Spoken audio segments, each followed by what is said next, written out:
All right. We are live.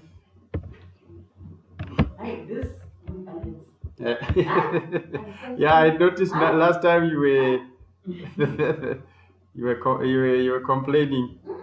I decide for you.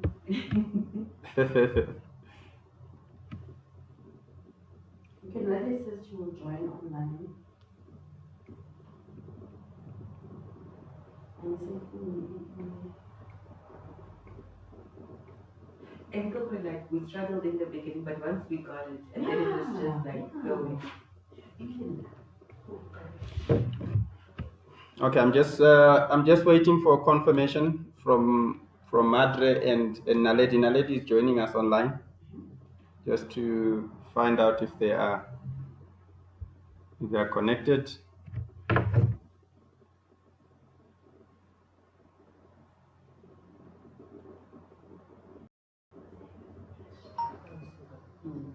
But I was about to say, you know, these like the hard that I get at the beginning always has important equations. Yeah. Okay, Madre is connected. Tell Naledi I'm angry with her because I brought food for both of us. Come again. Tell Naledi I'm very angry with her because I brought coffee and stuff for her. Okay, I'll let Naledi know. You don't like coffee. Let me just confirm with Naledi. I have an extra. I think she missed your coffee. Can I go upstairs? She doesn't even know what plate. The rest of the phone to get my hand. Okay. Apparently, Madre hates you. She also wants coffee. Madre also wants coffee from Tsepiso. Oh no, Yeah. we'll transport it, don't worry. Yeah. It's nice Yeah. for you. Madre Tsepiso says it's coming. Don't worry. Okay. Maybe whilst we're waiting for Una Lady, we can start in the meantime. Since we started late.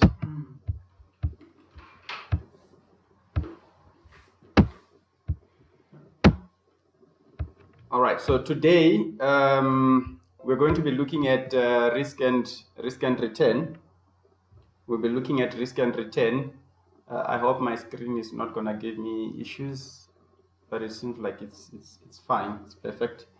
All right, so we're going to be looking at risk and return. But remember, I had promised on the group that we'll be looking at risk and return, and we'll also be looking at CAPM, capital asset pricing model. But I'm thinking today let's just focus on risk and return, and then the CAPM will focus on it next week because there's a lot of there's a lot that needs to be looked at in the formulas. So I don't want you to get confused. Right. So rather let's focus on one thing, and then we'll look at the other things next week. All right. So with the homework, I think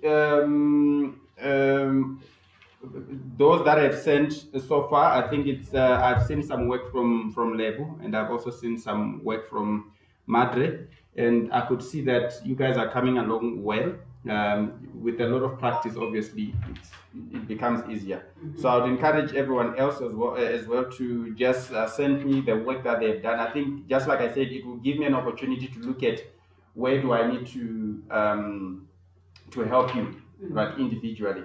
So what I'll do is when you send me your work, I would send it back to you with comments like I've already done with Lebu and Madre. So I would always put comments that okay, be careful about this, be careful about that. If you got a correct answer, I would always applaud you that okay, this is the correct answer.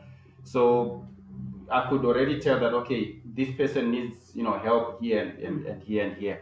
So we're just going to continue doing the same thing. I'll try to send more questions, but there are other questions that Naledi sent through to the group. Where I think the questions were originally coming from Tsepiso, who had attended the UNISA class. So obviously those questions are very important because anyway, those are the guys that are setting up the exams.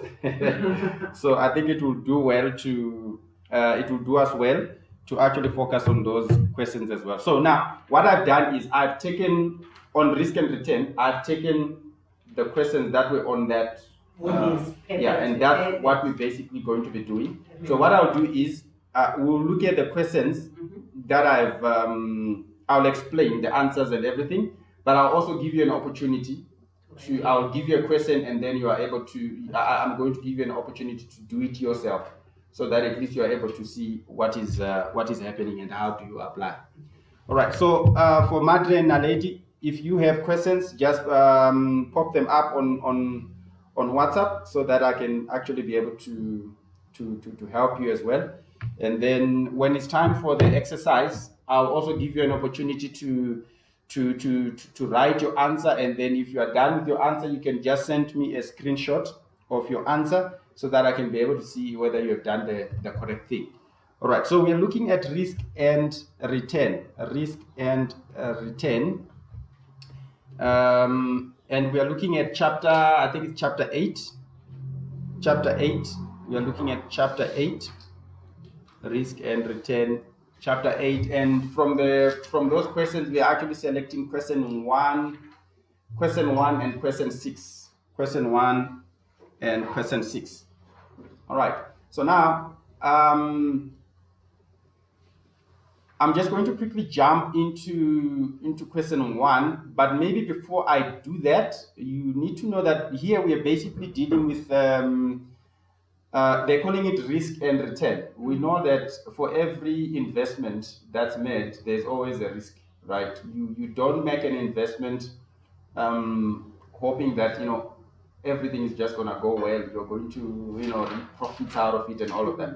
So normally when you make an investment, there is always a risk that is involved, right? So this chapter is going to help us on how do we manage the risk, how do we calculate the risk, and then how do we also calculate what we call expected return, because the expected return is actually a combination of it's after you've done your calculation of looking at the probability, right? The probability of outcomes versus the returns that you are given, then you get at the end of the day what we call the expected return, right? So that's the first thing you should actually know how to calculate expected return. It could be an expected return of a stock. Most of the time, especially in the exam, they're likely to bring it like that. Like they would ask you what is the expected return of a stock, given in this case, like we've got a stock X and stock Y. So they would say what is the expected return of stock X and what is the expected return of stock Y. So they only don't just deal with stocks. Sometimes they deal with what we call a portfolio, right?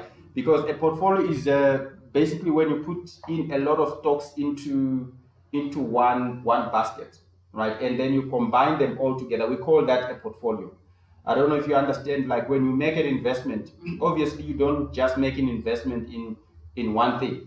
You make an investment in different stocks. So now when you combine all those stocks together, we call it a portfolio, right? So now you might be expected to calculate the expected return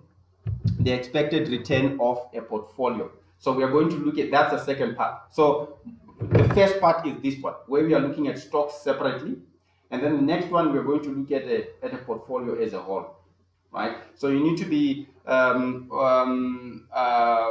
able to calculate, remember, the expected return, and I'll show you how to do that. And then another thing you need to be able to calculate is what we call the standard deviation. Yes. The standard deviation. A lot of people, they are scared of that.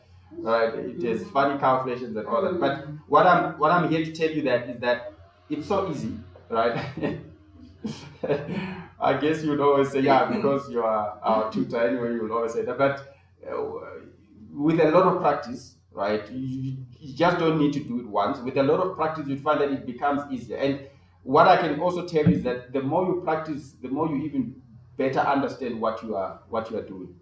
Right? The more you practice, the more you understand what you're doing. Now, I do understand that most of you are busy and okay, there's work and you've got other modules and all of that, and I know it's hectic. But I think what you can do during the week, if maybe you can dedicate out of the whole week, if you can just dedicate maybe 1 hour or 2 hours. I thought so. Yeah, if any day of the week or any time during the, if you can just take 2 hours to say, you know what, this week I'm going to, like after we are done with risk and return, and you tell yourself this week I'm just going to be focusing on risk and return, right? And you give yourself 2 hours, you do the exercises that I'm still going to give you later and all that.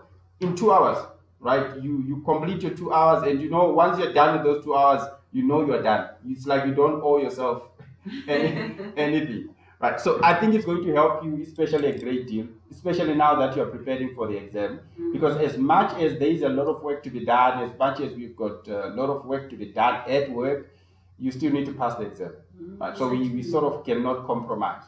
We sort of cannot compromise. There's a time when I was actually feeling I was sympathizing with you guys, and I thought, okay, let me just withdraw the questions and say, okay, you don't have to do the questions anymore. Don't withdraw. But then I thought, you're going to fail at the end of the day, and it's not going to do you any good. All right, so the questions, if you can still dedicate, just pick, like, if you can just have 2 hours in the whole week, and I think that would help. Okay, let's look at question 1. Let's look at question 1. Let's get into questions. I think when we look at questions, it would be simpler and better. So I'm taking it from your book, your textbook. I don't know which page is it, but if you can go to the problems, 301. page 301, right? If we can all go to page 301, page 301. I copied the question as it is, but for reference, if you can just go to page 301. So we have got question 1 there on chapter 8. It's the problems that we have there.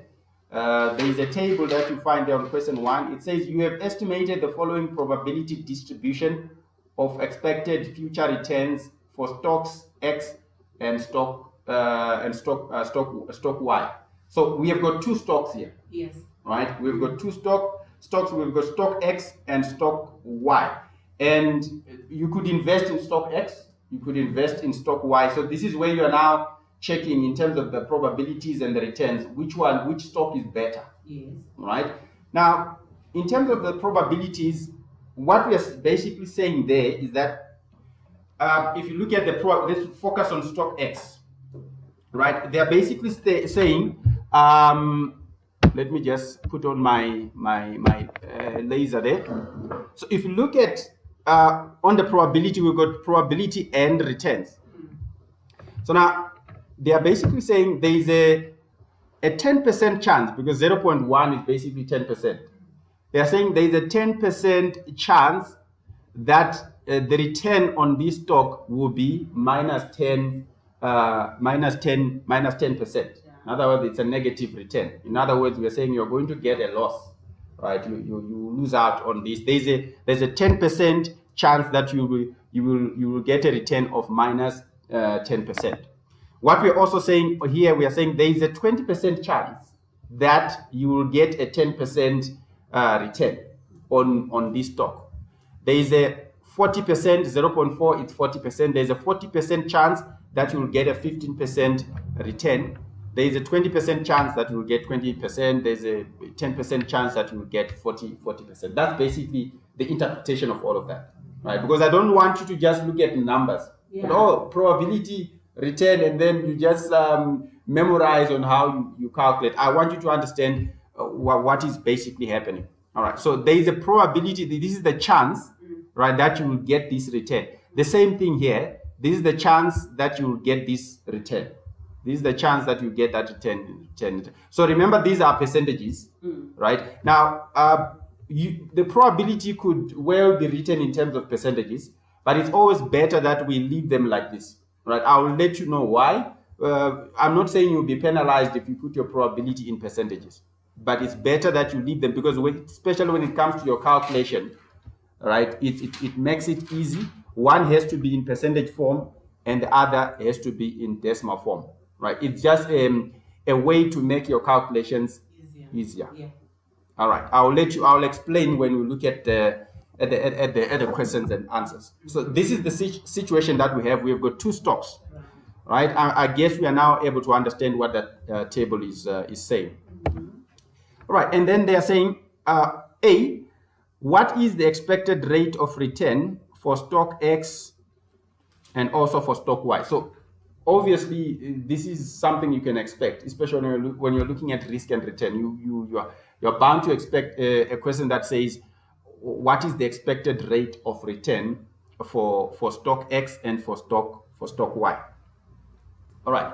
Naledi, please let us know once you have connected. We just want to check if everything is fine on your side.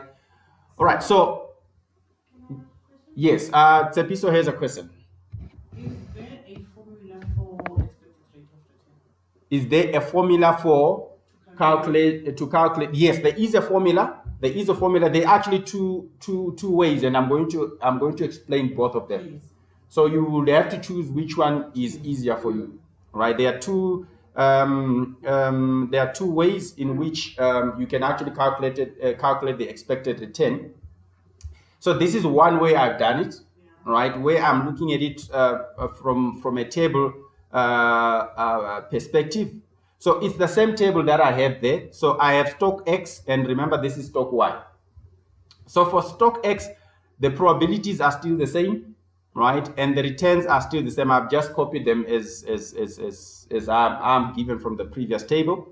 Right. So now what I'll do is I'm going to calculate the expected return based on the individual probability first. Yes. Right? Remember, here we're looking at the first approach. Yes. I'll tell you about the second approach. So what I'll do is I'll multiply the probability by the return. Yes, that's the formula. That's the formula. Yeah. I'll multiply the probability by the return. So in this case, I'm saying 10%. So in my calculator, just like I said earlier, if you put one of them as a percentage and the other one as a decimal, it makes it easy on your calculation. So in this case, I'll just say minus 10, just punch minus 10 in my calculator, multiplied by 0.1. You just put it as it is. 10 minus 10 multiplied by 0.1. What do you get? I still get the same. Okay, I went 0.1 yes. times 0.10 negative is 0.01. Okay, this is what I want you to do. Minus 1. Yeah, it's minus yeah, take the return as it is. Punch in your calculator 10. Okay. Yeah, or minus 10. Yeah, multiplied by 0.1. It's 1. 1. So you don't have to be, worried about the decimals and all that. You just punch it as it is given here. So it will be minus 10. You just punch minus 10 in your calculator, multiplied by 0.1. And then you get 1 or minus 1 in this case, which is and it's direct. You put it as minus 1%. Yeah. Right. You do the same thing with this one. 10. This one is 10 multiplied by 0.2. And it's 2. Yes. So once you get your answer, you don't have to convert it. You just write it as it is. It's a sort of like copy and paste. So what you see on the calculator is what you put on your answer. Sorry to interrupt. The expected return, we'll write it in percentage. Yes. Okay. Yes. And then the other question, sorry to interrupt the yes. process. The lecturer said we must avoid rounding off. That was very important. We must, as much as possible, avoid rounding off. The rounding off, yes. Maybe you want to tell Bonaledi as well. Yes, I'll actually get to that part as well on the rounding off. Yeah. I'm hoping that maybe when we get to the next question, but I think I also have something to say on that, okay. and just remind me towards before we do our exercise. Okay. Right. So remember what you could have done here. This is 10%, right? Alternatively, you could say 0.1. Because this is 10%, 0.1 multiplied by 0.2. And then the answer that you get, you still need to convert it back into percentage. So you don't have to do that anymore. You just take 10 multiplied by 0.2. In fact, that's what I do. Yes. That's how I do it. Yes. The decimal, and it takes long. It takes long. And sometimes you might get confused because I know there's always you are in a race against time in the exam. So the 0 point something might confuse you. So rather do something that it's going to be set for you. All right, so you do the same thing with this one. 15%, you just punch 15 multiplied by 0.4. 15 multiplied by 0.4. And then you get the straight answer. The same thing, 20% multiplied by that, 40% multiplied by that. So you get these answers. These are the expected returns.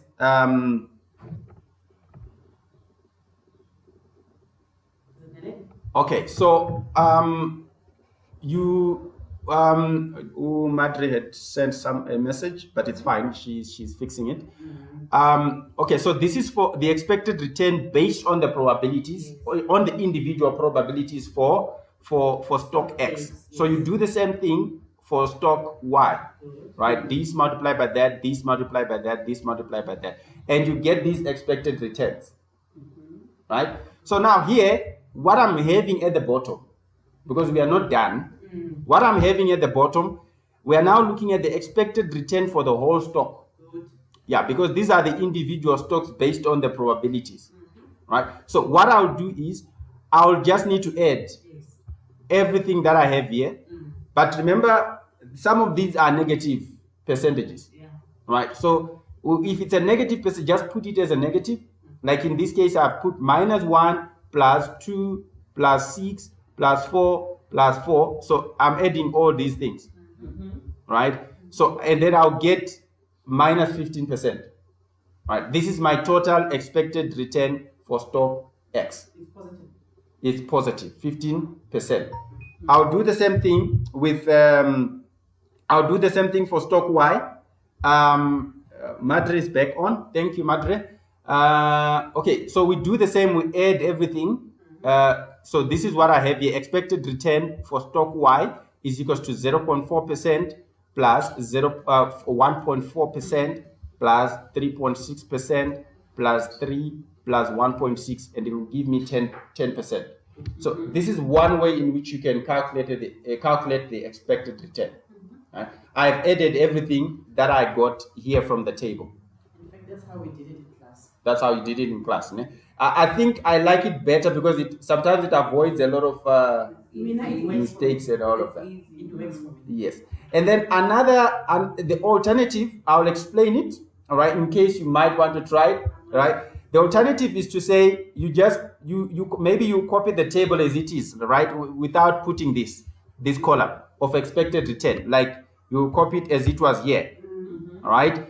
So you have the probability and returns, probabilities and returns. So now when it comes to your answer on expected return for stock X, you would say expected return for stock X is equals to, and then you show the calculations to say -10, you literally write -10, right, in bracket, multiplied by 0.1, and then you say plus 10 multiplied by 0.2 in their own brackets, and then you say plus 15% multiplied by 0.4 plus 20 multiplied by 0.2 plus 40 multiplied by 0.1. Right, you still get the same answer. So that's one way in which you can actually calculate. Here you will also say expected return of stock Y is equals to 2 multiplied by 0.2 plus 7 multiplied by 0.2 plus 12 multiplied by 0.3 plus 15 multiplied by 0.2 plus 16 multiplied by 0.1. The answer you will get is basically the same as what you will have here at the end. You will always get 10% and 15%. So it will be up to you on which approach you would want. But I think the one for the table, I'd recommend for it because I think it's easier. It makes you to keep in tune with what you are doing. Yes, Tsepiso has a question. For the sake of my mates, yes, I would suggest we use this table. Yeah. Because when we did an example in class, you did exactly that. We did exactly like that. All right. Yeah. And once he says, you know what, if your answer is not clear, I'm going to struggle. So this is how we did it, and I would suggest write it like that. Yes. And it's much easier. It's much easier. It's confusing. It's very clear. easy. You can see it's this times that equals that. Yeah. And this is how we did it in class. So we are actually in the right track. So any questions on part A, calculating the expected return? This is how you'd always calculate it. Yeah. If you are working with stocks, and remember these ones are separate stocks. We're not combining them. So it's stock X and stock Y, right? So we want to check what is the expected return of stock X and what is the expected return of stock Y, and you are able to see then that on stock X we've got 15 and then stock Y we've got 10%. But we have combined, remember, all the probabilities and the returns. We put them all together, and these are the answers that we have. All right. Hi, Jabulile. Jabulile has just joined us. Marjorie has a question. Come again.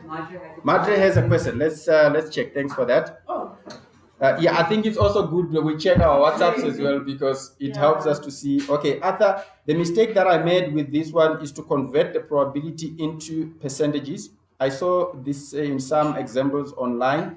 Why do we keep it in plain numbers and not percentages? Okay, that's a good question, Madre. That's what we were just discussing earlier on, to say there's nothing really wrong in putting the probabilities in percentages, right? But the thing is, it might confuse your you might get confused in your calculations, because now if you put, for an example, if you put this 0.1 as 10%, you know what you're basically doing? You're basically saying 10% multiplied by minus 10%, yeah, you don't give. and you end up getting 100. I think you get 100. So you still need to convert that 100. You still need to say 100 divided by 100, which is going to confuse you and all of that. So this is my advice, Madre. Either work with decimals, right? Either work with decimals, or make, especially in this case, make the returns to be in percentage. Make the returns to be in percentage, and then the probability, always work with the decimals. Always take it as a rule of thumb.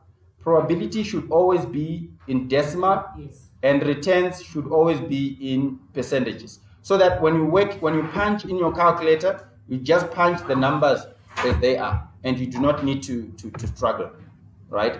Because if you, for an example, if you put both of them in decimals, we're also not saying it's a bad thing, but it means after having done your calculations, you still need to convert them back to your percentages and all of that. So this is the best approach ever. Make sure that all your returns are in percentage form, and then the probability is in the decimal form. And that's how we did it in class. And Tsepiso was actually saying, when she attended the UNISA class with the lecturers last week, that's exactly how they did it in class. So just do it that way. I hope you are answered. Just let me know if you are covered. All right, Jabulide, we are doing risk and return, right? You see, I wanted about you. I wanted to settle. Yeah, you still. We can see Jabulide is still settling. I don't sleep, that's why. Yeah, I can see. She's been cross-nighting. You know? She's been busy. That's good. It will pay off. It will pay off. It will pay off. All right. Okay. It will pay. One day you will have all the sleep you want. Yeah. All right. I'm still entertaining questions on A. Are we all covered? Yeah. We're all covered, ne? Jabulile, it's page 301, ne? All right. Oh, okay. Madre is saying perfect things. You might have explained that while I was reconnecting. Yes. Okay, now she's answered. She's answered. Okay. So we are done. This is expected rate of return. And then let's move on to the next part, part B. Let's move on to the next part, part B. This is the one this is the part where people would want to run away. I don't like it. But we don't have to run away. Let's face it. What is this called? What are we doing here? All right, this is called the standard deviation. And I'll explain what standard deviation means. All right. So the question is saying, B, what is the standard deviation of expected returns for stock X and stock Y? Right. All right. What is the standard deviation? Now, the standard deviation is basically, we're taking it from the word deviate. All right. Yeah, when you deviate, it means you're deviating from a certain mark, procedure. right? So we have a certain mark, So it's either you deviate to that side or you deviate to the opposite side, right? But we have a mark already that we're looking at. So the mark that we are looking at already in terms of the expected return is 15% for stock X and 10% for stock Y. Right. So now what we are saying is, if you are going to calculate the standard deviation, you are basically saying from 15%, how much can it deviate on the positive and how much can it deviate on the negative? Right? So as much as you are going to be expecting 15%, it can deviate a certain percentage on the positive, it can deviate a certain percentage on the negative. So we want to find out how much is that deviation. So imagine you invest in a stock, and that stock, let's say it's stock X, and you're told that you're going to get a 15% return on the stock, right? And you're happy, yeah, 15%. That's a good one. But then you're told that the standard deviation is 20%, right? Now that might be bad for you, right? Okay, it might be fine when you go on the positive, because you'll be saying 15 plus 20, Yeah, it increases. which is what, 30, is it 35? 35. Yeah, 35%. But if you go on the negative, you're basically saying 15 minus 20%. It drops. So it's like you're playing within that region. If it goes on the positive, you'll be increasing by 20%. But if it goes on the negative, you'll be decreasing by 20%. So remember, we are working with a risk here. This is the kind of a risk that you are dealing with. So if I invest in this, I might get 15%, but it might deviate to the positive, it might deviate to the negative. So these are some of the facts you need to get before you invest in a stock, knowing that, okay, if you lose out in the end, you lose out knowing what facts you were looking at. So I was just explaining what standard deviation means, right? It means how much are you going to deviate from a certain mark, right? That you're already given. All right. So Sorry to I- interrupt. What yes. is the formula? Okay, now I'm one person, I'm a formula person. What is the formula for standard deviation? what is the formula? Yeah, in a question like this, do I have to start with the formula and then do my calculation? Because I've noticed that Prof, he likes formulas. Yes, So we need to know our formulas. definitely. So what is the formula for standard deviation? So I'll show it in the question that I'll be. Oh. Yes, I'll show you that this is the formula and this is how you go about it. But I don't want you to just look at like something fully done already. I want you to understand the process, because this one, the process to get to the answer, it's a little bit longer, but we're going to make it simpler by looking at these steps, right? So I want you to follow through, and then at the end of the day, I'll say this is the formula and this is how you apply it. All right. So first and foremost, I'm looking at stock Y. Let's quickly go back to the original table. We have stock Y with its probabilities and returns, right? So this is what we are given, right? And then we moved on to calculate the expected returns. And we were saying expected return will be this multiplied by that plus this multiplied by that plus this multiplied by that. So the answers that we got, we just ended up adding them together, right? Now, when you come to the standard deviation, obviously you need the information on the P is for probability. Ne? P is for probability. So these are the same probabilities that we got. And if you look at my table, I want you to look at the structure of my table because it's basic. R is for rate of the returns that we found from the questions. Right? Remember those previous returns, minus 10%, 10%, 15, and all that. Then here, this is the expected rate of return. Right? Expected rate of return. Remember the one that we have calculated. Right? I'll quickly show you these ones. Right? It's basically the same. And then, so this is the expected rate of return. Now, we need this rate of return minus expected rate of return. This is the next step. So remember we are calculating the standard deviation, and our next step is to calculate the rate of return minus expected rate of return. Okay. Right, so that will be, I want it to be easy for you mathematically, and I don't want you to struggle in terms of, okay, what's happening and all that, because I'm afraid if I take you straight to the formula here at the bottom, it might look confusing, but if you go step by step with the table, it will look very easy. So your next step will be to say a rate of return, this 10 minus 10%, 10%, and all of that, minus this, right? So if you look at what I'm saying here, I'm saying minus 10 minus 15%. So remember the 15% was for stock X. I'm going to repeat it more and more so that you are able to understand. So the expected rate of return will always remain the same. It's 15% for stock X, and it will be 10%. This 10% will deal with it later. For now, let's just focus on stock X.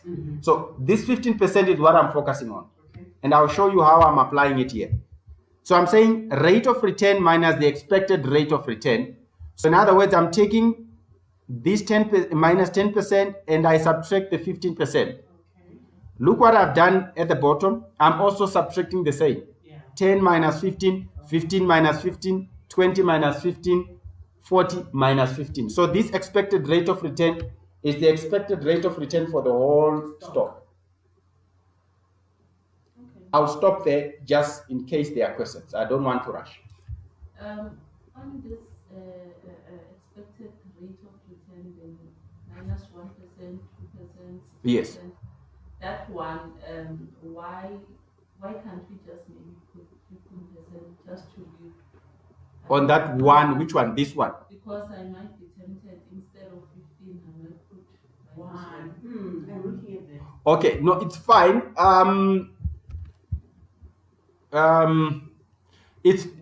There's another way in which you can structure this table, right? Because what I thought would be easy to do is so that when we add everything here is where we're actually going to get the 15. But what you can do, all right, what you can do is you can completely avoid this column. It's still okay. You will not be penalized for that. If you think it's going to confuse you, right? If you think you're going to end up saying minus 10 minus 1 here, right? If you think it's going to confuse you, get rid of this column altogether, right? So that you will only work with the percentage that you calculated previously. Remember, it's you know that your expected rate of return is 15%, right? So you'll be working with the expected rate of return for the whole stock. So now, when you come here, let's assume, according to Jabulile, that this column is not there. So I'm just going to jump to this one, where I'm saying rate of return minus the expected rate of return, which is the expected rate of return for the whole stock. So I'm now saying I'm picking this minus 15, this minus 15, and this minus 15. I think I would actually recommend that you do that, right? So I'll just do my calculations here. Remember, everything, I don't have to be converting anything to the decimals. I'll just put it as it is.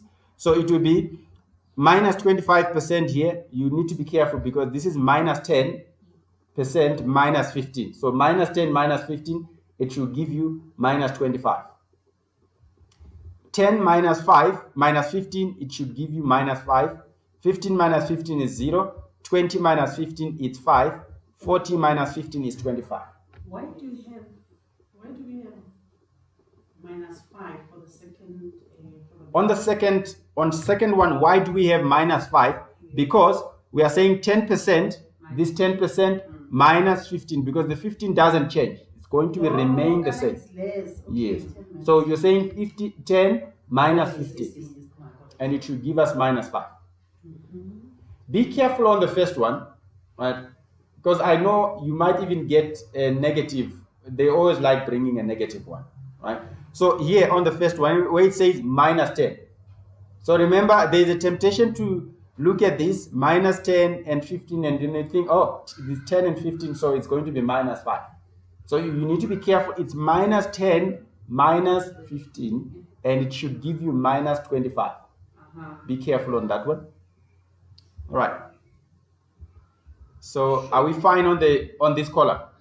So remember, according to Jabulile, if you miss this column, it's fine. You're not going to be penalized for that, right? That was just to show. Remember, it's just we are working on the previous table that we had. So, but it's not really going to help us that much, because the 15% that we are looking for here, it's what we've calculated in the previous question, right? So these are the answers that you'll have for this column. This column, you cannot avoid it. It's needed. All right. After this column, you move on to this column now, right? Where you look at R minus expected rate of return, but you are now going to square it. This squaring thing. Yeah. They call them statistics, né? And you cannot really run away from that as well. So what you are doing here, it's not complicated. You are just taking this minus 25 and you're squaring it. Yeah. So the answers that you have here, because this is basically the same as this, is just that we have now squared it, right? So the answers that you have in the previous column, just take that and put it to the power 2. Why am I getting a negative? You shouldn't get a negative, because anything to the power 2 should always be positive. So one thing you can do is don't put the negative outside the brackets. Oh. So if I know different calculators and all that, but this is what you need to do. There are some calculators that recognize a negative number. Yeah. Right. So you put in a negative and then you put the number, and then when you square it, it's already taking that number as a negative. But if your calculator is not going to recognize a negative number, this is what you need to do. Put minus 25 in brackets. Yeah, put minus 25 in bracket. Put minus 25. So it's like you say open bracket, minus, then you put 25, you close the bracket, and you put to the power 2. You should get a positive. You should always get a positive number. In fact, I think it will help me. Okay, let's try that and see if everybody's winning. So I've just gone straight to the figure, and then it gave me minus 24, and then I squared it immediately. Yes. It gives me 625. Yes. So you can also do that. Yeah. Because it's your answer that's recognized by your calculator is recognized as a negative negative number, right? So if you just punch minus 25, the minus might be taken outside the bracket. So it's the answer that you get will end up being a negative one. So yeah, remember to do the right thing. So it's basically minus 25 to the power 2. Another way you could do it, especially if you are struggling with the power sign. Like me. If you're struggling with the power sign, you could just basically take the number multiplied by the same number. Yeah. So it's minus 25 multiplied by minus 25. Yeah. It will still give you the correct answer. Right. Minus 5 multiplied by minus 5, it should give you 25. 0 multiplied by 0, it should give you 0. 5 multiplied by 5, 25. 25 multiplied by 25, it should give you 620. 625. Come again. The power 2. That's easy for me. That's what I do. With squaring, I just do that because it's to the power of 2. I just times it by itself. Yes. Like I don't put it brackets and what we have. Yeah. So But the scientific Lala will give you answers. yeah, With this. Yeah, no. it will give you the straight answer. So okay, that's just because in the exam you want to avoid looking for the right button and all that. So you just multiply the number by itself if it's squared. Ne? Okay. All right. Then after this, you move on to this part.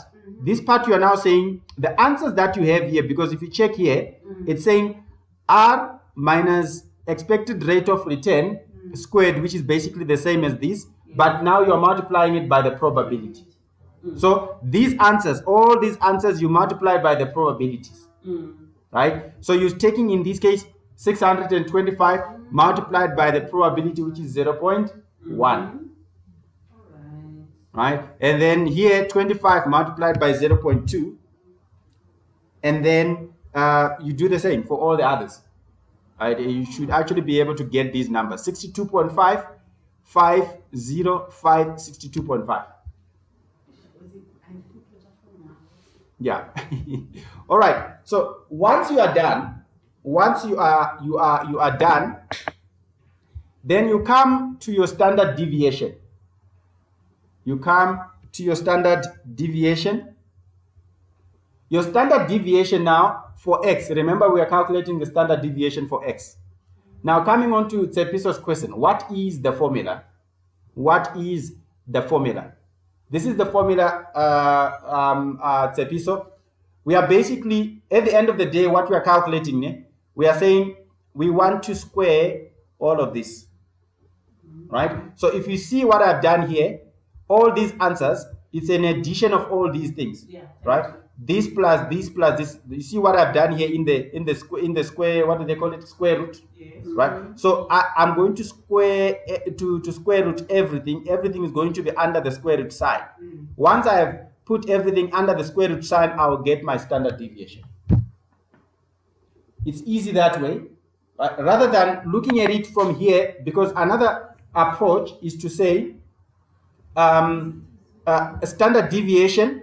Right, standard deviation is equals to square root, right? You put the square root, and then you say summation of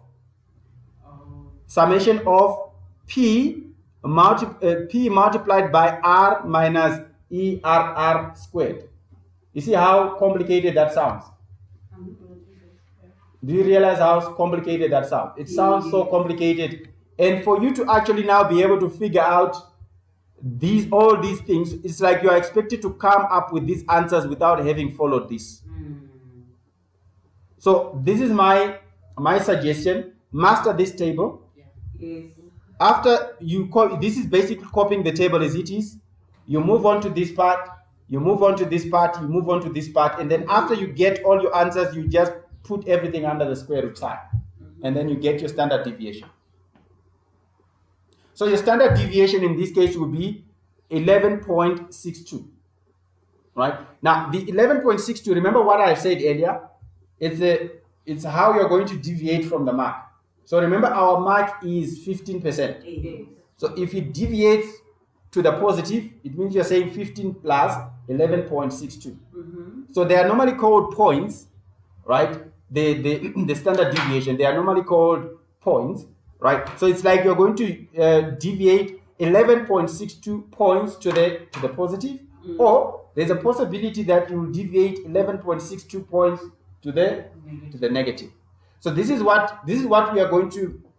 If we invest in stock X, we are going to invest in stock X, knowing that we are going to get a 15% return. Right, there's an expected return of 15%.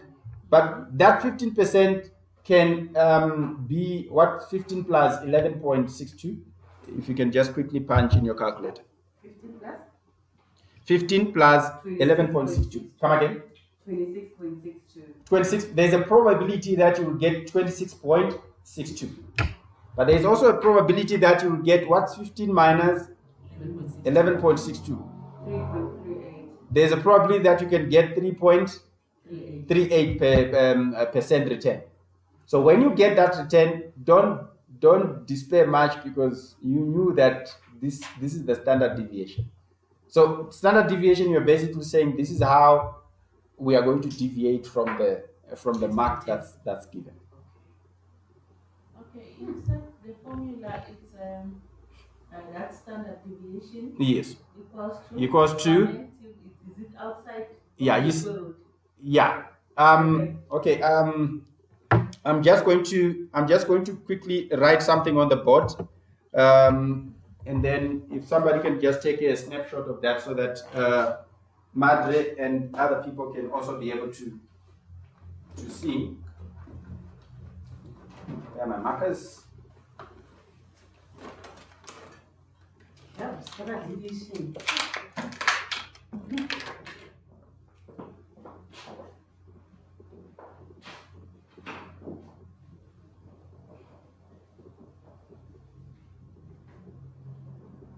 All right. I always struggle to draw that sign, yeah, standard deviation. All right, is equals to summation of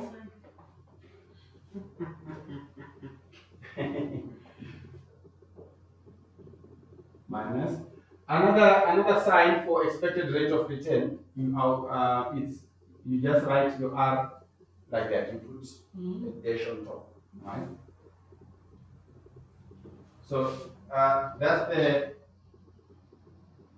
this is the formula For deviation. of standard deviation. So if somebody can just take a snapshot of that and post it on the group kindly for me, and then so that Madre can also be able to see. But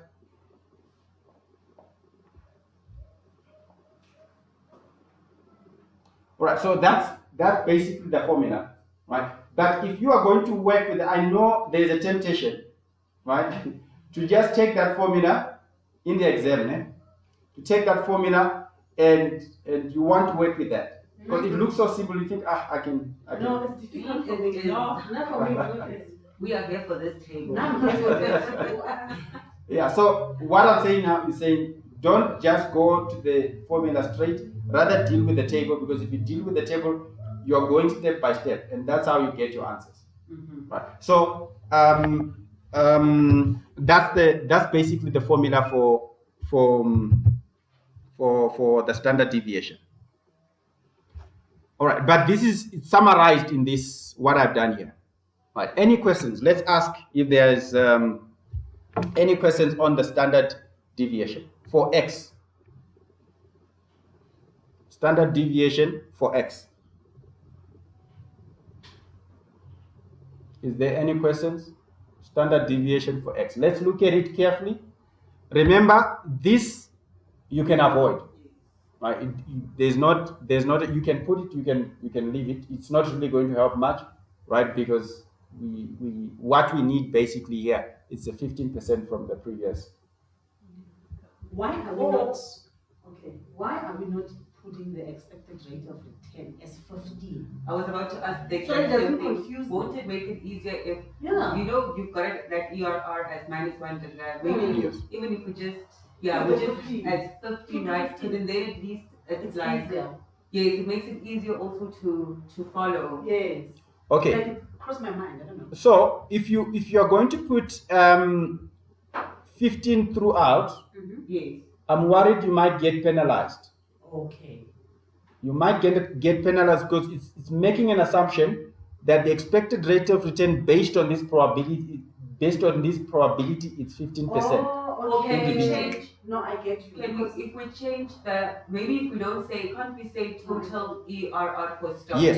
What you can do is you can write maybe in this column. It's Yes. expected. Say ERR is equals to 15. Yes. You can always write it like that. ERR is equals to 15. Or remember another way to write ERR is to put that R with the Sign on. with a dash on top. You write ERR is equals to 15, and then and then this would then be blank. No, I get you. Yes. But if you write 15 throughout, you rather avoid that. Yes. Either you avoid the whole column Yeah. altogether, or you do it in the way that you put ERR is equals to 15, and then you leave it blank. Yes. Yes. All right. So from here you move on to here. From here you move on to here. From here you move on to here. Yes. All right. This is what I want you to do. I want you to do standard deviation for Y. Okay. Hold on. Let's do standard deviation for Y. It's one exercise. Exercise 1. Arthur, do you mind going back to that again so that we can get the information? It's for fine. stock It's Y? fine. It's fine. MMB. Give us the- So, Madre, we are doing standard deviation for stock Y.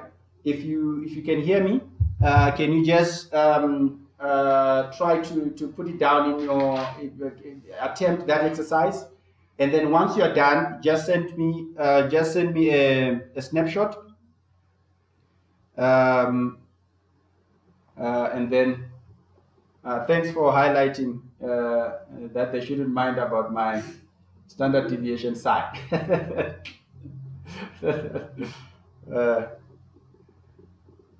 All right. So let's attempt standard deviation for Y. for X. um, For Y. for y. Yes. Okay. This is this for Y. then probably. When you are done, Madre, you can just send me a snapshot.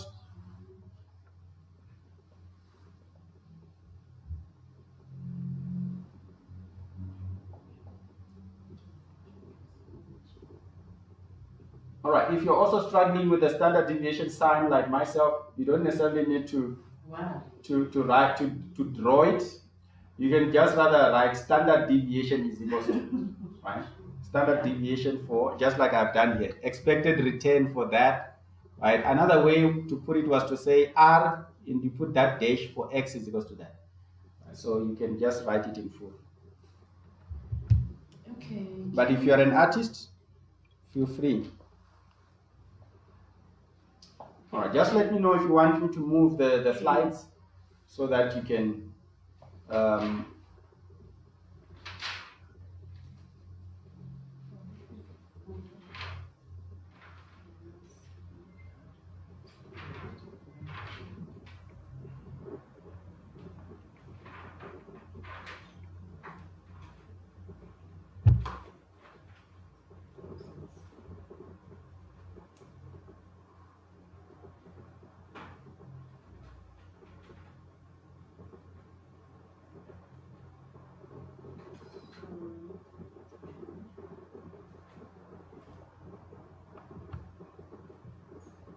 or you're still copying there?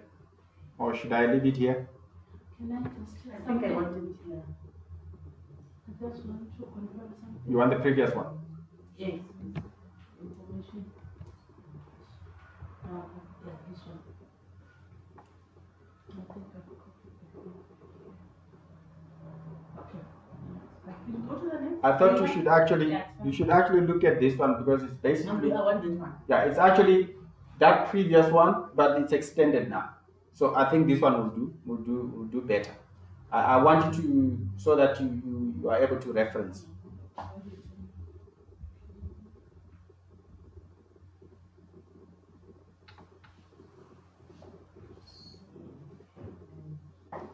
Mr. Gordon, I see Mr. Gordon is coming in. I hope you'll be able to.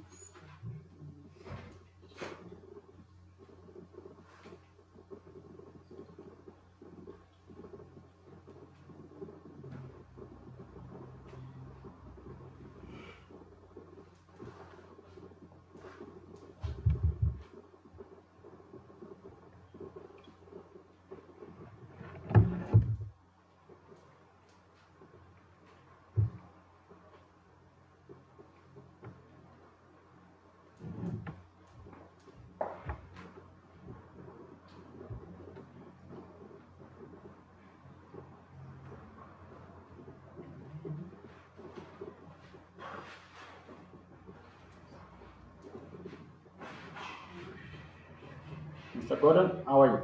Good, and you? Good.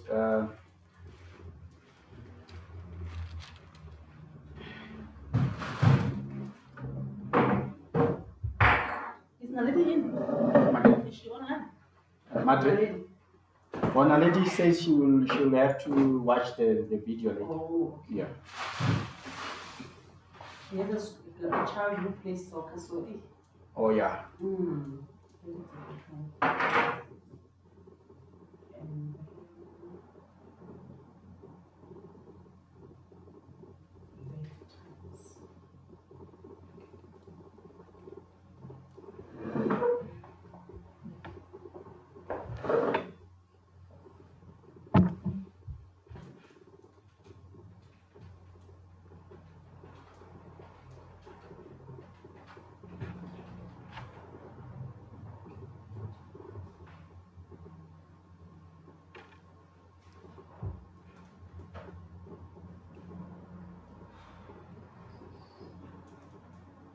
So another thing I want you to do is once you have mastered these, like the concept and all that, the next thing obviously you'll be working on is your time. Ish. So you once you know you are ready, you now have everything on your fingertips. You don't need time to really be okay. Is this right? You need to be moving. right? You need to be moving, and so that at least you're able to manage your time. So for now, we can still give allowances for, still trying to figure out and all that. But once you know everything, you have figured out everything, you now are able to calculate your standard deviation. You move on with speed.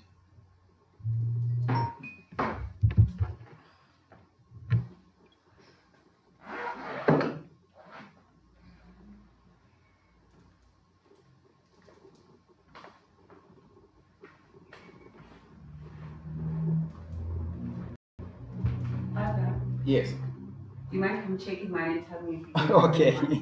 All right. The thing is, like, it's like so many steps. It's like I feel like I'll be lazy to go back and double check myself. So I'm crossing fingers. That's fine.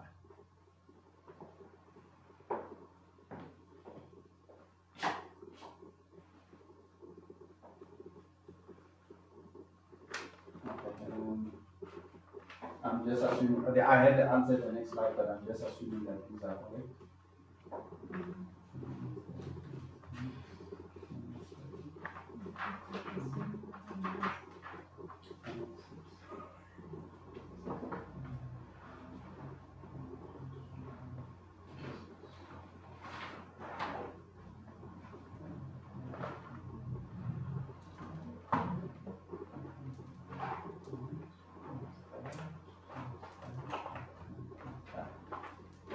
So I assume the figures are correct. If the figures are correct in terms of the formula and application, go automatic. That's a distinction. I think I've got the same final answer. You got the same final. So already you're giving. it's not, two people cannot really be wrong. Hey! I'm also going to check the answer, Madre's answer. I've also made a mistake somewhere in our credit queue. Minus here. Let me check. Yes,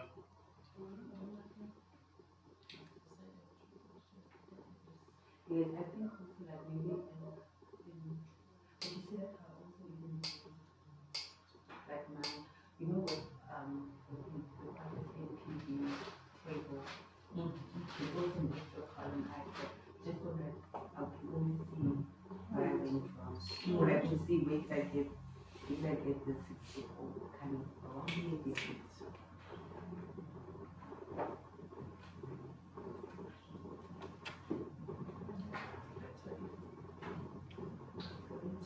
Okay.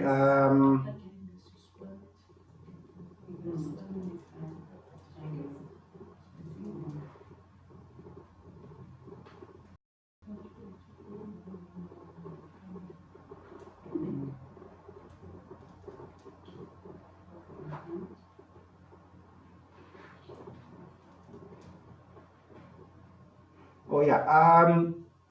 Madre, on the which column? The column that is r minus err to the power 2. What you just need to do, check the answers on the from the previous column. Just you don't have to put in those brackets, right? Just take the answer as it is, and then just put it to the square 2. So I'll give you an example with the first row where you've got minus 8. So on minus 8, just take minus 8 to the power 2, right, and put the answer. Just put the answer straight away on that on the next column, right? So you won't need to put in the brackets again. Just avoid the brackets and just take the previous answers. You just square them. So in this case, it will be minus 8 to the power 2. It will give you 64. So that's what you should be having in the first row. And then the second one will be minus 3 to the power 2, or you will say minus 3 times minus 3, and it should give you 9.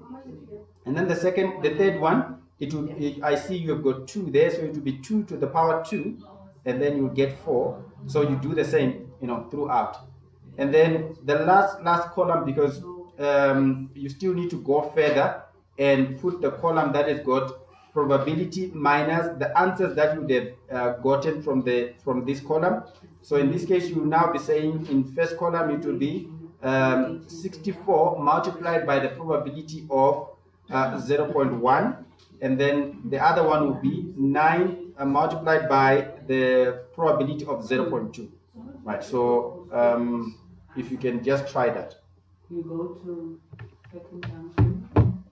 This one. All right. Tapiso, I'm fine. you're fine. Yeah, All right. 494, also 99. All right. Everyone is okay. Let's look at let's quickly look at the answer. You compare what you have done versus what I'm going to present, and then Madre, if you can also check on this is the answer. This is the answer, 4.94. But I want you to follow carefully what I've done. You see my R now, I have also indicated it as a R with a dash, but it's fine even if you can write your E, you write it as ERR or expected rate of return in full. It's still acceptable. All right, so let's go step by step.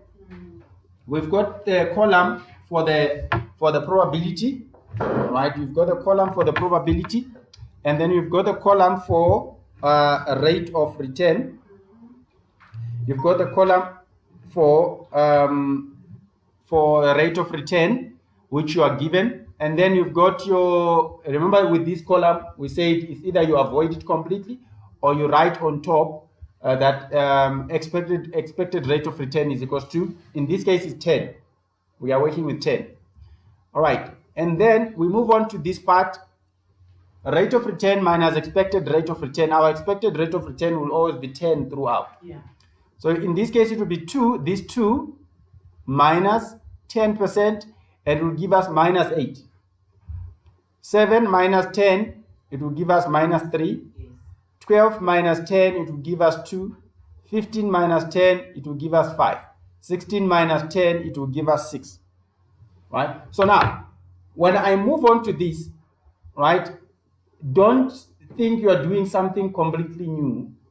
It's you're basically adding up or building up on what you've already worked with, right? So what you need to do now, you don't even need to put those brackets like this minus that. There's no need for that, because if you do that, there's a possibility that you can make errors. So the best thing to do is just to take the answers as they are, you square them, right? Take this, square it. Take this, you square it. Take this, you square it. It's easier that way, right? And then you get these answers: 64, 9, 4, 25, and 36. All right. And then you move on to your last column. Remember, there's a last column where you now need to multiply. You're basically doing the same thing, but you are building on what you have already worked with. So you're taking these answers now, you're just multiplying them by their respective probabilities. Right? So it will be 64 multiplied by the probability of 0.2. And then you get that answer. You do the same with the others and you get these answers. And then once you are done, you move on to your final answer. Standard deviation for y is equals to, you put the square root sign. For those that really want to show formulas and all that, you can always copy that formula that I put on the board, right? But even if you do not put it, you're not going to be penalized, because this is basically the what do they call it? The interpretation of that formula here. So it will be square root sign, and then you put the answers that you got from here, from the last column: 12.8 plus 1.8 plus 1.2 plus 5 plus 3.6, and you get 4.94. Right. So your standard deviation for y is 4.94. Now, you see how scary it looks, especially if you haven't done it. No, But the moment you do it, it becomes easy. As soon as you said do it, I was very hard, just went. So imagine it in an exam. Yeah. So you see, when you do it, it becomes easier. And I tell you, the moment you do it for the second time, it's even going to become easier. Third time, everything is on your fingertips. You are waiting for the exam now. More practice. All right. So you just need to find time to practice more and more. I'm still going to select questions, right? And then we do those questions and all that. So yeah, that's standard deviation for expected returns for stock X and stock Y. Any questions? Any questions on B? Yeah. Not easy. Any questions? It's not easy, ne? This third column, The first column, yes. not the third. First column, Number 3. The third column. the third column, yes. Those values there have not been used what are they for? Because I don't see them. Yes, apparently those values were for A was asking us to calculate the what is the expected rate of return for stock X and for stock Y. So we needed those values for that answer, right? So we have 1% minus 1%, 2%, 6, 4, 4. So it came out of multiplying probability by the return, probability by the return, probability by the return, probability by the return, probability by the return, and then you get these answers. But now we want to calculate our, this time we're calculating our standard deviation, right? So the only reason why I've put them here, right, it was basically copying them from the previous table, but what I need from here is the total, right? So I'm basically saying 0.4 plus 1.4 plus 3.6 plus 3 plus 1.6 so that I can get 10. That's the only reason why I needed them there. But in this case, since you are calculating for the standard deviation, this whole column, it's not really necessary. You can actually take it out. All right. Any further questions? Any further questions? All right. So I think it's better if we continue. If we continue like this, where we look at something, I'll give you an exercise so that at least you get a feel of how it's going to be like in the exam. Now, they're asking the last question. Which stock would you consider to be riskier and why? All right. So, based on the explanation that I've given you, I think you should know which one is riskier. Right? So, if you invest in a stock that's going to give you a certain return, and they tell you that the standard deviation is very high, obviously that's going to give you goosebumps, because it means the risk is higher because of the standard deviation. So if you are investing in something that's going to give you a return of 15%, and you are told that the standard deviation is 11.62, and then you also are told that there is another one where you can get a return of 10%, but the standard deviation is 4.94. So which one is riskier between the two? Stock X is X, ne? Because so as a rule of thumb, the one that has got the higher standard deviation is riskier. The one that has got a higher standard deviation is always riskier because it's deviating too much from the given mark. What is the standard deviation? What is the standard? That's a very good question. Let's save someone from the floor, maybe to answer Mr. Gordon. Mr. Gordon is asking, what is standard deviation? Madre, if you also have the answer, you can just throw it on the group. It's a question from Mr. Gordon. What is standard deviation? Who can best summarize what standard deviation is? Yeah. It doesn't necessarily have to be word for word, but at least give us an idea of what it is. Deviating from what? It is how far positive or negative the deviation is from the expected return. Yes. So if your expected return is 10%, it's either the deviation can either be 5% positive or 5% less. So it's like how far it goes from you. So your expected return is like your focal point. So the more or the less it is, it can go positive or negative from your expected return. Yes. So like you know how what we did So now. so the deviation will also always be given. No, like we worked it out now. You see what we're working out now with that table? That's what we worked out. Because let's say for project X, our expected return was 15%, right? And then what we worked out, we got that the standard deviation was 11.62, which means that for stock X, from the 15%, it can either go 15 plus 11.62 or 15 minus. I mean the expected return will Yes. always be given. No, we worked it out more the first part. Remember, you need to know how far are you gonna deviate from a point. Yes. So you will be That's you point. will always be given a point. No. Oh, we worked out the point more. So this is more the first part. We Yes. calculated the expected Return. Okay, then from there you can then Yes. calculate how far. Then we calculated Oh. the How far, deviation. All right. Are you answered, Mr. Gordon? No. You answered, yeah? Thanks, Matre. Okay. This is good. This is good. This is good. All right. Now, Madre asks a question. Standard deviation is can it be negative? Yeah.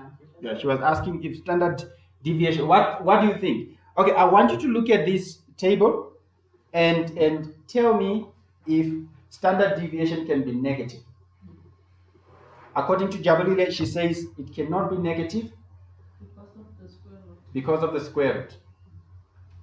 All right. Any other suggestions? Any other suggestions? Can it be negative? Can the standard deviation be negative? Why not because of the story? Can it be Anything that negative? you square it. If But- it's negative or positive, it will give you positive. Yeah. So Jabulile is right. The sine square the square root. No, the square root is in From the- that- from the second top. last- from the table. The second Oh, last the one. square. Yes. The Yeah. square. Mm. The second Yes. root, not this one. Not the Similar. Not this one. That's basically the final answer, but she's talking about this one. this one. The moment you start squaring here, it means you are so Madre, I want you to focus on this. But no. Maybe the terminology, because the square root sign is this one. Oh yes, the Yeah, square. yeah. Immediately when you The square- Or when you Yeah, when you power it actually. Yeah. Yes, when yes. you Thanks power for it that. the second power. Yes. Yeah. not When the you square actually root. power it. When you square it, not the square root. Yeah. Not the square root. Yeah. All right. So, the moment we start powering, the moment we start saying to the power 2, we are basically avoiding all the negatives. If you check here in the previous column, we had negatives. Yes. So how could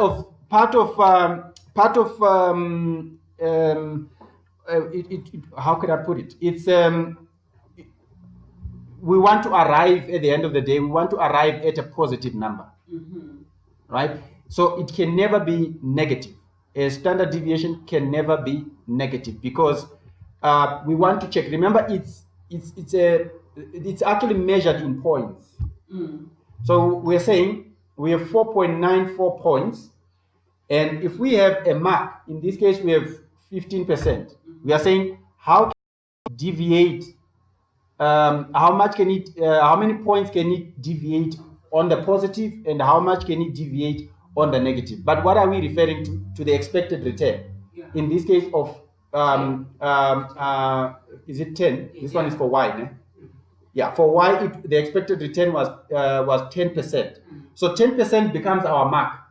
So now we are saying it can go 4.94 to the positive, right? It can increase by 4.94, which would be 14.94%.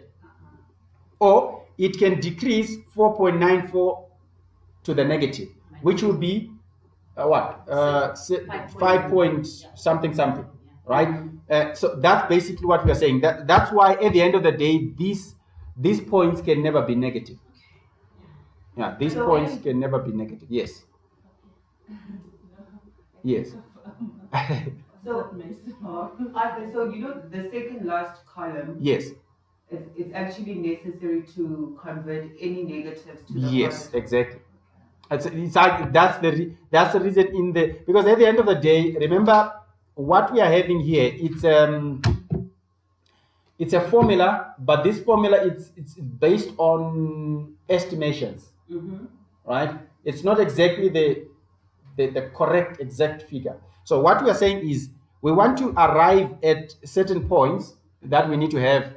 Here we're just explaining what standard deviation really is, but we're trying to arrive at certain number of points that we are saying can deviate either to the positive or to the negative.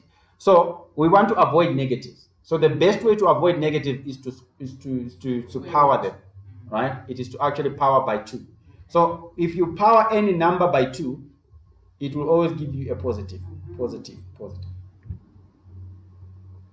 And then after that, you then multiply it by the probabilities, and when you multiply by the probabilities, you end up getting your standard deviation point. Any further questions? So another thing, what I would also advise you to do is, for now, all right,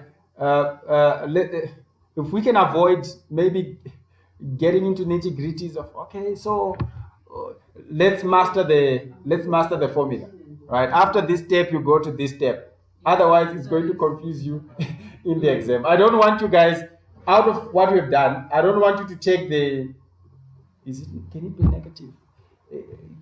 I don't want you to check that. I want you to just follow this, because this is what's going to give you the right answer. And in the exam, we need the right answer. Right? We're not really going to be explaining, why can it not be negative? Why can it not be that? Yeah. I want you to check this, what we have done here, because this is what you're going to do in the exam. Follow this procedure and you will get your full marks. That distinction will come. All right.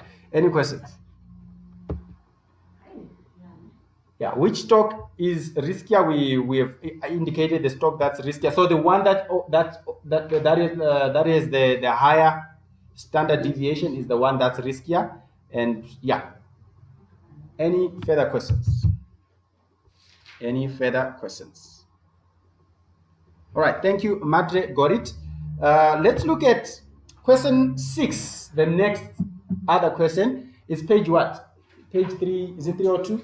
Yes, page 302. Let's look at, remember here we were looking at stocks, separate stocks, ne?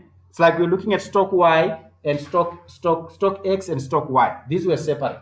But now we are looking at what we call a portfolio, right? Where, okay, previously when we were looking at the stocks, you either had to choose which stock are you going to invest in. It's either you're going to invest in stock Y or in stock X based on the facts that we have calculated. Like you knew that stock X is riskier, so you might want to avoid that. All right. So now here we are looking at a group of securities, and you want to invest in all of them with their different risks and all of it. It's like you are investing in a bag of stocks all together. So you might still be asked to calculate the the expected return of a portfolio, the standard deviation of a portfolio, and all of that. Now, this is the second part of risk and return, and you always need to master this. I have a feeling that in the exam they might bring something like this. I have a feeling too. Yeah, I have a feeling that in the exam they might bring something, but you need to master the previous one. Remember, it's only a feeling. No, it was come out.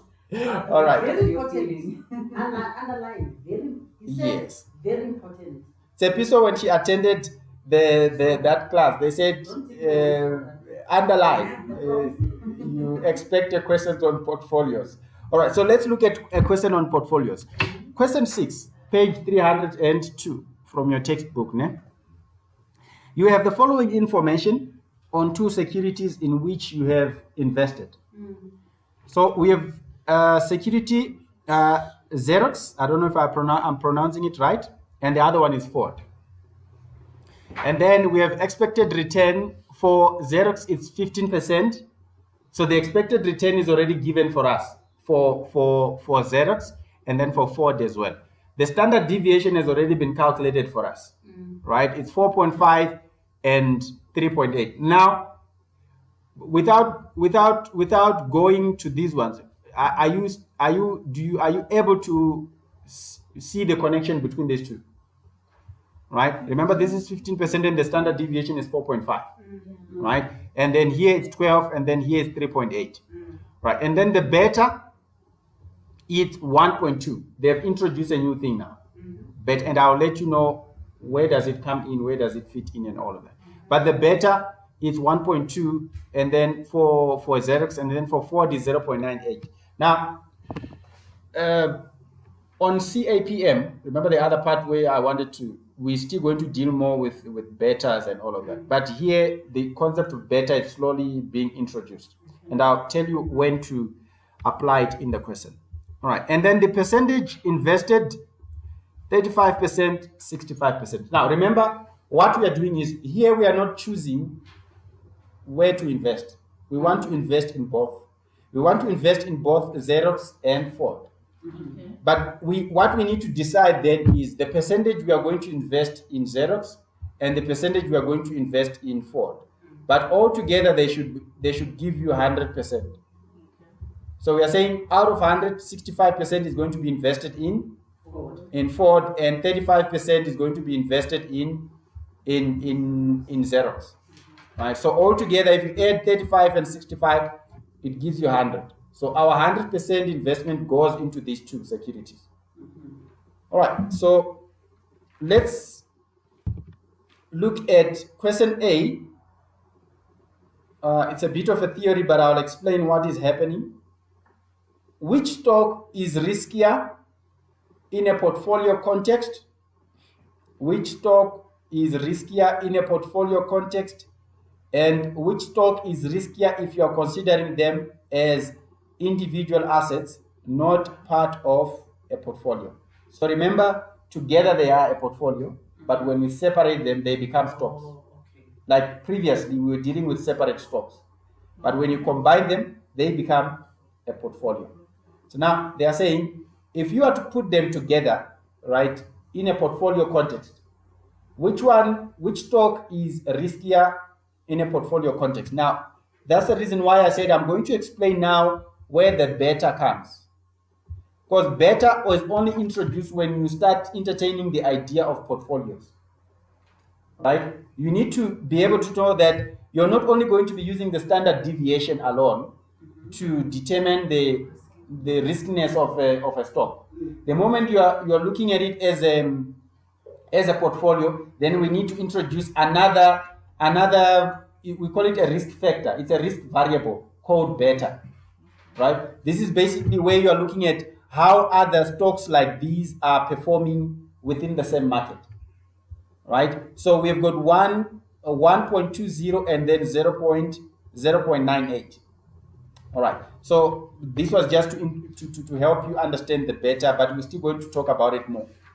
Right. I'm going to read through this and then I'll explain what is happening. Remember, the question is asking which stock is riskier in a portfolio context when they are together. From a portfolio risk perspective, when you're looking at it as a portfolio, Xerox would be considered the riskier stock because it has a larger beta than Ford, which is because I think Xerox has 1.2 beta based on this, and then Ford has 0.98. So what you need to do when you're comparing them in a portfolio context, not when they are separate, when they are together, because when they are separate, obviously you're going to look at the standard deviation and all of that, right? When you are looking at them in a portfolio context, when they are combined, go to the beta variable. So in this case, because Xerox has a higher beta than Ford, it means Xerox will be considered riskier. Sorry, you're saying if we compare stocks in a portfolio, Yes. we look at beta. Yes. Not standard deviation. Not standard But deviation. the question says not part of a portfolio. What does that mean? Yeah. If can I read it again? Okay. can I check from your textbook? Yeah, so it's two parts. So the first part is It's question 6, ne? Part A. I'm just reading it from which stock is riskier in a portfolio context. So that's the question we are answering first, because it's actually two questions in one, right? So the first part is, let's focus only on that part first. Which stock is riskier in a portfolio context? That's number one. So the other question is, we'll deal with that later. So what I was saying is, when you are looking at it in a portfolio context, right? Because remember, in the market, there are also people that are investing in the same portfolio as well. So you don't need to look at it separately, looking at the standard deviation and other. You need to look at it from a context of a beta. So the one that has got a higher beta is the one that's riskier. The one that has got a higher beta is the one that is riskier. I think it will also explain these percentages. You see the percentages? They only invested 35% in Xerox and 65% in Ford. Why? Because Xerox is a little bit risky, right? So would rather put more under Ford because it's less riskier. so after that also like a rule of thumb with beta, the higher the better. The higher the better, the riskier the stock or the security. All right. So, can we move on? So we are comparing 1.2 versus 0.98, and the one that has got a higher beta is the one that's riskier. All right. So that's the first part of the question. Can I move on to the second part of the question? Which stock? Everybody is on the same point, no? On the same page, I mean to say. Second part, or we still writing notes? All right. Which stock is riskier if you are considering them as individual assets? So now we want to separate them. Say they are no longer a portfolio. We're separating them, right? But remember, you're still having the idea that they are. You are going to invest in both of them. But now, first and foremost, you wanted to look at them in a portfolio context, and then the second part is you want to look at them individually. But you're still going to remember the final decision is to invest in both of them. Yes. So when considering each stock individually, right, a measure of total risk that is adjusted for relative magnitudes of expected returns is appropriate, because that's one thing you need to understand. That's the difference we have. Remember the previous one, we were looking at them separately with the idea that it's either we invest in stock X or stock Y, right? And you choose which one is better based on the standard deviation, because they are already separate. But here you are saying it's a portfolio. So when I look at them in a portfolio, remember your final decision is you're going to invest in both of them. Yeah. So maybe what you might want to, what you're playing around in your mind is to say, where am I going to invest more? Oh, yes. okay. Yes. Okay. Yeah. Yes. So you might need to look at them in a portfolio and look at them separately. But remember, you're still going to invest in both of them. So what we use here is not just the standard deviation, because that would be the temptation. You'll be thinking, okay, I'm just going to look at the standard deviation, and then, but you don't do that, because with the standard deviation, you only use that method when you're going to choose either this or that, when they are mutually exclusive. But here you're going to invest in both of them. So what you use here is what we call the coefficient of variation. Right? It sounds complicated, but it's not even complicated at all. It's just the terminology, like Mr. Gordon was saying, right? So I'll read from the beginning again. When considering each stock individually, a measure of total risk, that is adjusted of relative magnitudes of expected returns, is appropriate. This measure will be the coefficient of variation. The coefficient of variation for Xerox will be 0.30. How do you calculate that? You calculate it by taking the standard deviation that you have calculated divided by the expected return. Easy, ne? No. The term is so complicated, but the application is so Because we easy. know the formula, maybe. Yeah, I will also put the formula on the board, right, for coefficient of variation, just in case it's needed.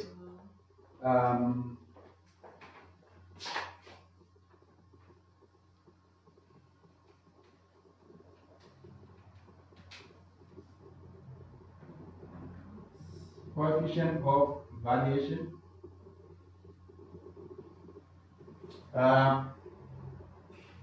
It will be standard deviation Divided by expected divided by, return. yes. And then also for this coefficient of variation, what is the unit of measure? So is it 30%, 32%? Yes, the best, you can also put it in percentage, Yes. but most of the time it's left in the Decimal form. in the decimal form. Okay. Yeah. So coefficient variation is decimal. Yes. Leave it in the decimal form. Coefficient of variation. So it will be the standard deviation that you've calculated divided by the expected return for that stock. So let's look at Xerox, right? We got 0.30. How did we get that? So our standard deviation has to be 4.5, which should be given from the question. If you can check here, we've got 4.5, right? This is the 4.5, and then the expected return is 15. So we're just saying 4.5 divided by 15. You just punch that straight in your calculator. 4.5 divided by 15, and always leave it in a decimal form, right? Leave it in the decimal form. So we've got, if you punch it in your calculator, 4.5 divided by 15, you should be getting 0.3. Yes. All right, and then if you do the same for Ford, that would be 0.32. So the coefficient of variation for Ford is 0.32, indicating then that Ford is the riskier of the two securities. Ford is the riskier of the two securities outside of a portfolio evaluation. So what you look at, you compare the two. The higher one is the one that's riskier. Meaning the higher coefficient of variation. Yes. Yeah. The higher coefficient of variation is riskier. So remember previously we said Xerox was riskier when they are in a portfolio, right? But when they are separated,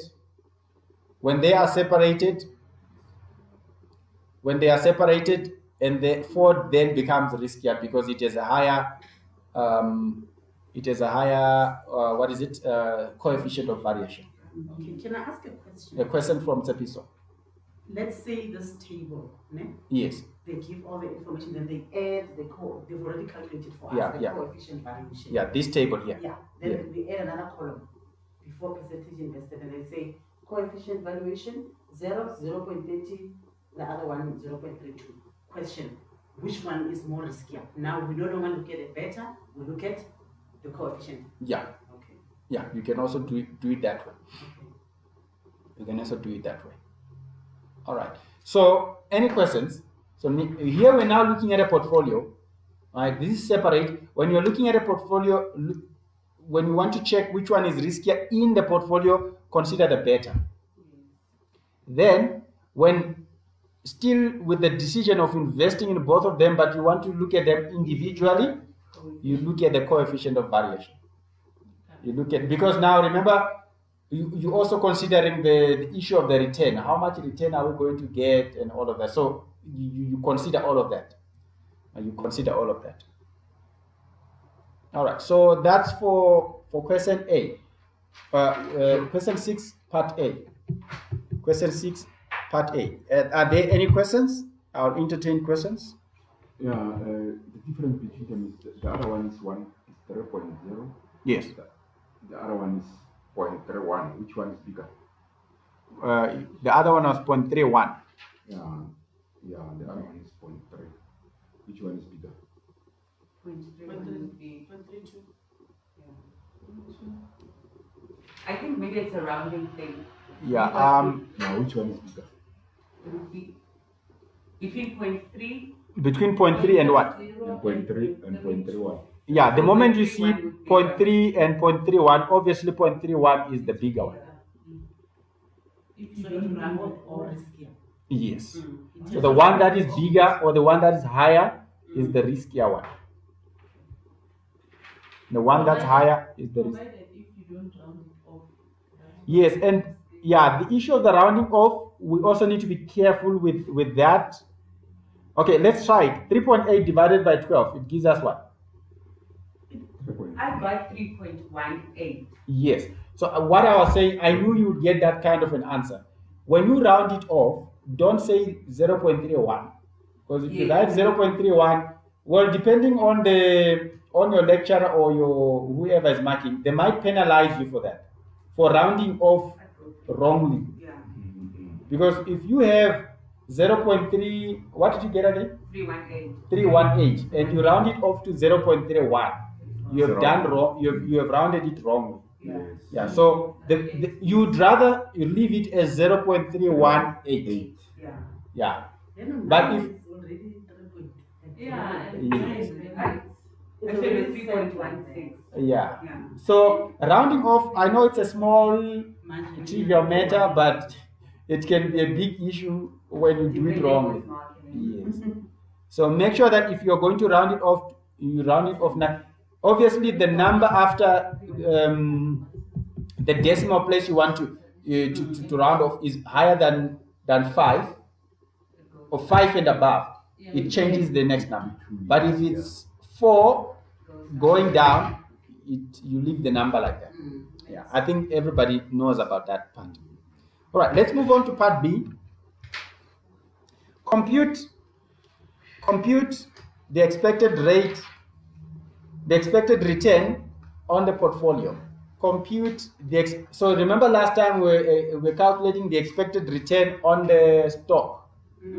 So this time around, it's expected return on the whole portfolio. Right. So it's not necessarily the same thing.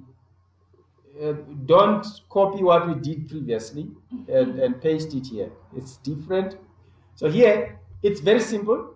Right. We're looking at the expected rate of return for the portfolio, right? P is for portfolio here, is equals to, you take the rate of return for each security or for each stock and you multiply by its weight. Come again, you take that? The rate of, or let me start with this, the weight of that stock, the weight of the stock by the expected return of the stock. Expected return. Weight multiplied by the expected rate of return. So I'll make an example here. The weight, this is the weight. Yes. For Xerox is 35%, which is 0.35. For Ford is 0.65. Right? So this is the weight we are talking about. Sometimes they won't even write it as the weight. They will just call it percentage invested. You need to know, oh, that's my weight. That's my weight. So it's like we're saying you have got a portfolio of 2 securities, but which one, how much weight does each one carry? So in this case, Xerox is carrying 35%, and then Ford is carrying 65%. So now, when you come to the calculation of your expected return for the whole portfolio, you are saying weight for that portfolio, so it's weight for X multiplied by expected rate of return for X, plus weight for Ford multiplied by a rate of return for Ford. So these are the percentages. I thought before you go, Why before- the before- other one you use percent, then the other one is not?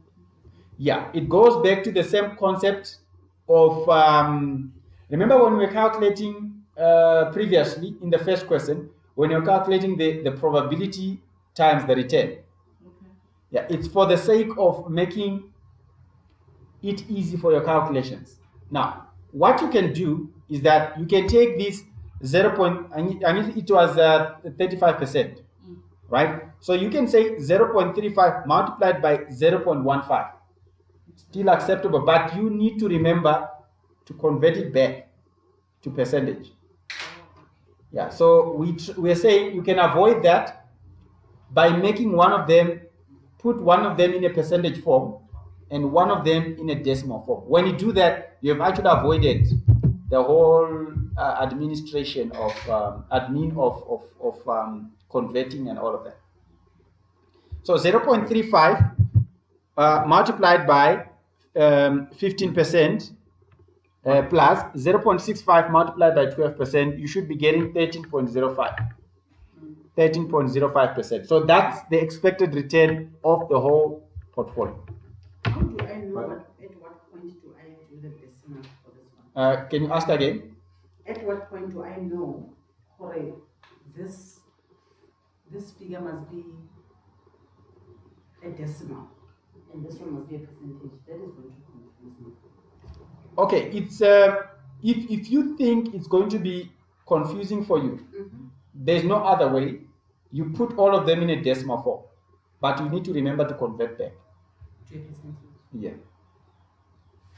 Another thing, according let's do to that. also answer you, Tsepiso, I'll come back to you, Mr. Gordon. This is what you can do also, Tsepiso. This 35, you can put it as 35%, and then you put this 15 as 0.15. As long as one of them This decimal, okay. is percentage and one of them is decimal. So the only reason why we're doing that is to make it easy for your calculations. But if you want to put both of them in a decimal form, you're going to multiply 0.35 multiplied by 0.15. But after you are done, remember to convert back. Remember to say to put it multiplied by 100.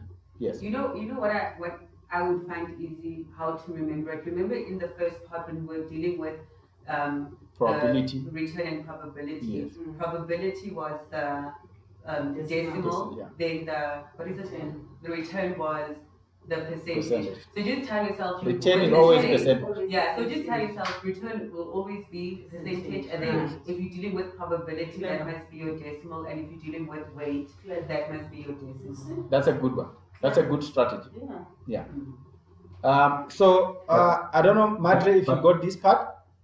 Make sure that your return, all your returns, whether you are looking at stocks separately or you're looking at portfolios, all your returns, just make sure that they are always in the percentage form. And whatever you're going to multiply them with, it's always in the decimal. Right? Just to make life. This is just basically to make life easy for you. Right? There's not really a trick in the bag, and there's nothing like that. Just to make life easy for you. All right, so you do that, and then you should be getting 13.05%. 13.05%. So that's the expected return of the portfolio. You need to remember, sometimes you might be given a portfolio that has got 3 stocks, or a portfolio that has got 3 securities. So in this case, you'd say weight multiplied by the expected return, weight multiplied by the expected plus weight multiplied by the expected return. So you always need to remember to combine them all together. All right, that's on B.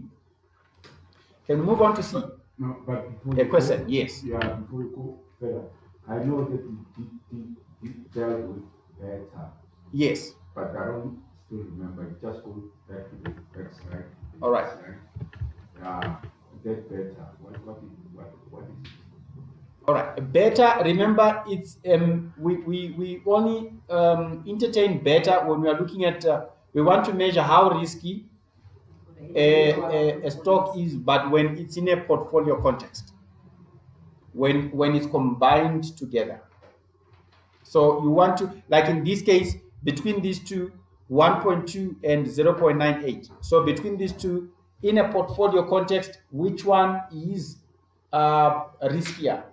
So in this case, it will be Xerox because it has a higher beta. It's also another, it's because of this, it will also help us to really determine how much are we going to invest in each of the securities. So because Xerox is riskier because of the beta, it means we're not really going to put much of our investment there. Much of our investment then is going to Ford, which has got 60, which is given basically 65% because of the 0.98. And it's in percentage, yeah? Come again? Is it in percentage? The 0.98. Now with beta, you don't necessarily measure it in percentage, it's measured in points as well. So you'll always get it as 1.2, 0.98 is between along those lines. You won't necessarily get it as like with this one, if it's 1.20 already, it will be saying 120%. So don't look at it like that. With beta, it's always measured in points. Yeah, but what is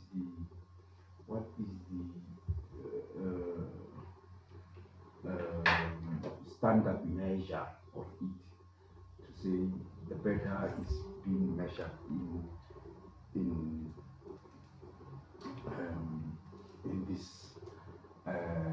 it's just better, percentage. Points. You I know, think it's percentage. points. Yeah? Yes. Points. It's points. It's Yeah. only point. It's always points. It's measured in points. What gives it the points? What gives it points? We know when we say Moody's is measuring the healthiness of our country. Yes. It's considering the political. There is always a standard of measure.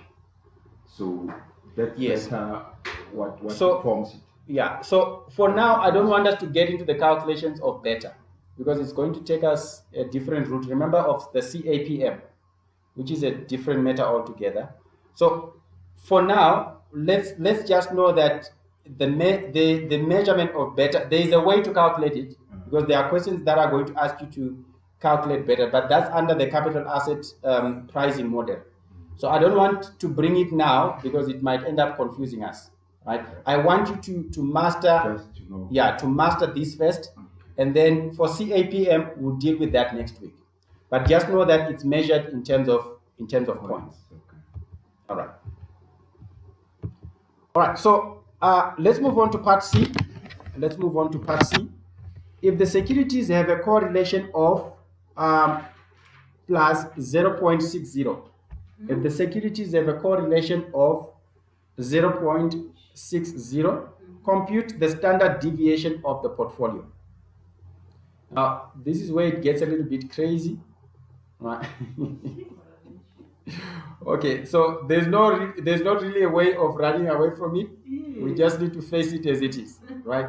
But now, the way you're going to answer, one thing I can assure you is that if you master this, it's always going to be a rule of thumb for you. It's always going to be the same application throughout, right? So when you're looking at a question like this, it's saying if the securities have a correlation of plus 0.60. Now, we're still going to talk more about the correlation, but correlation is basically saying how well are they related, Okay. right? But I don't want to dig into that, otherwise it will take us in a different direction altogether. It might make us to steer away from this. So if the securities have a correlation, this correlation you are always given in the question. This what? This correlation Oh, okay. is always given in the question. It will always tell you if the securities have a correlation of plus 0.60, like in this case, right? Compute the standard deviation of the portfolio. Compute the standard deviation of the portfolio. So this is what you need to do. The formula might be a little bit longer, but it's one and the same thing. And scale. Yeah. W, remember, it's weight. All right, weight for X, but this weight has to be powered, right? So it's W to the power 2, right? But the W, it's actually the weight of X. Yeah. So you're saying the weight of X to the power 2, and then you're also saying multiplied by the standard deviation of X to the power 2. Now all of these you are given in the table, right? You just need to put them where they belong. Standard deviation of X to the power 2 plus weight of f to the power 2. Remember, x is Xerox and f is Ford. Standard deviation of Ford to the power 2 plus 2 multiplied by the weight.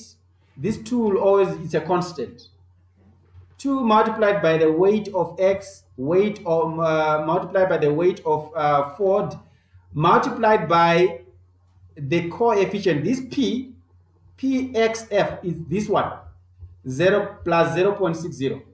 So you don't need to be looking for it in the table, right? P is actually the correlation, coefficient of correlation, x, the relationship between the two. So all this is going to be replaced by 0.60 multiplied by the standard deviation of x multiplied by the standard deviation of f.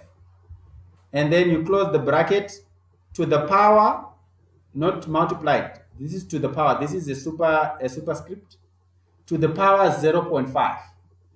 Another way to put to the power 0.5 is to do what? Is to put this as a square root sign. I'm lost. All right, I'll repeat. Okay, before you repeat, Yes, Jabulile has a question. in the beginning, I Yes. just want you to just call that in the beginning again. Okay, Standard deviation of standard deviation of the portfolio. Yeah, P is for portfolio. Standard deviation, this P is actually a subscript because it's like you're saying the standard deviation of the portfolio is equal to avoid, if just like I said, if you can't really draw this or you struggle, just write in full. Standard deviation of the portfolio is equals to, and then you put everything in brackets like I've done here. Weight, right, of x to the power 2, standard deviation of x to the power 2 plus weight of x of f to the power 2 times standard deviation of f to the power 2 plus 2 multiplied by weight of x multiplied by weight of f multiplied by the correlation, which is 0.60, right, multiplied by the standard deviation of x multiplied by the standard deviation of f, everything to the power 0.5. Everything to the power 0.5. Now, I want you to know something, right? When you say,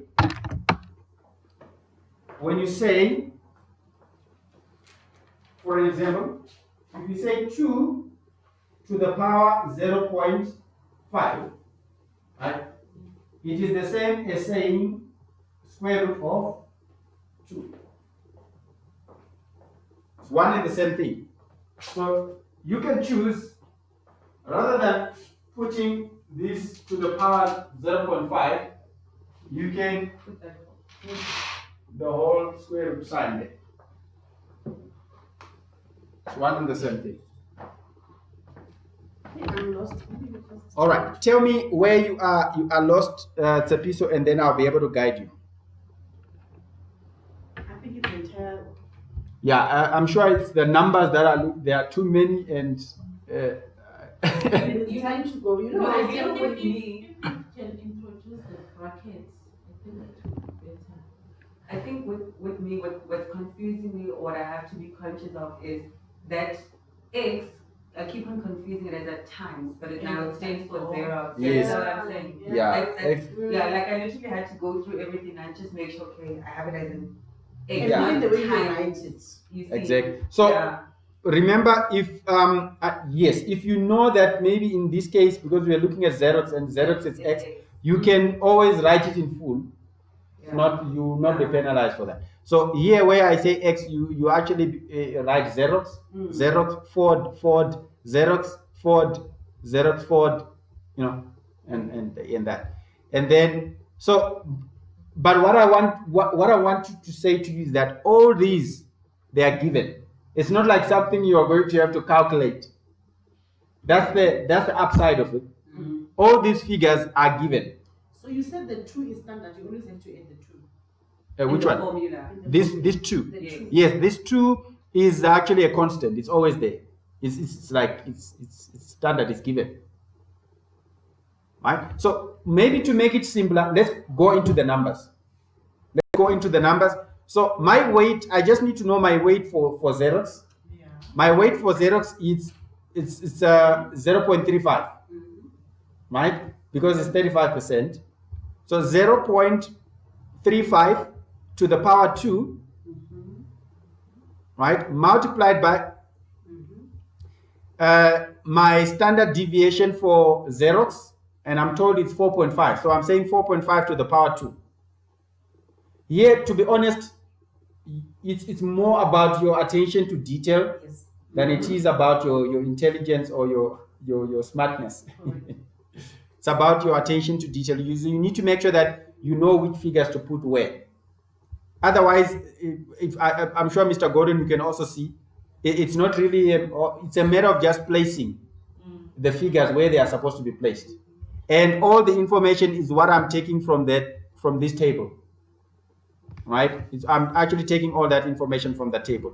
So it will be 0.35 to the power 2 multiplied by 4.5 to the power 2 plus 0.65 to the power 2 multiplied by 3.8 to the power 2 plus 2, that 2 multiplied by the weight, which is 0.35, multiplied by the weight of F, which is 0.65, multiplied by the correlation of 0.60 here. Do you see it here? Yeah. 0.60 multiplied by the standard deviation of Xerox, which is 4.5. So some of these I'm just repeating as they are given, multiplied by the standard deviation of Ford, which is 3.8.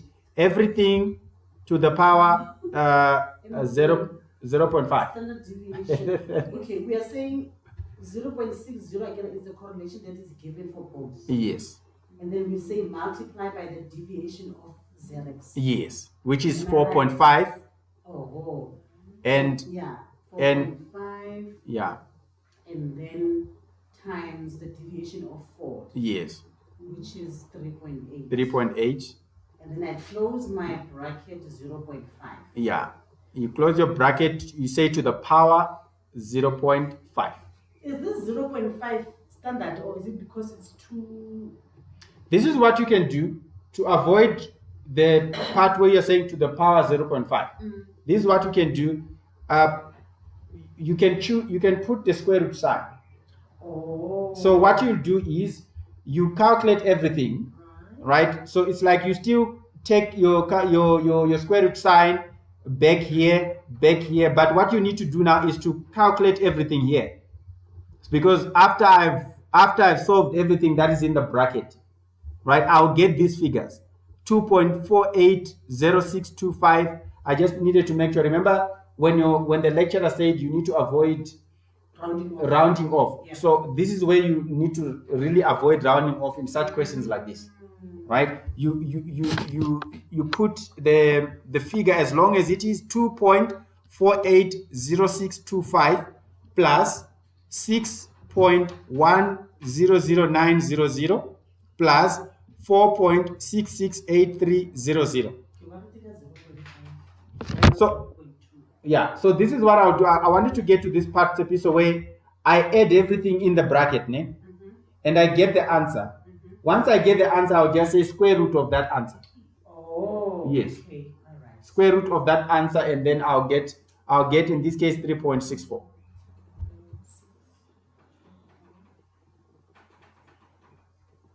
.64.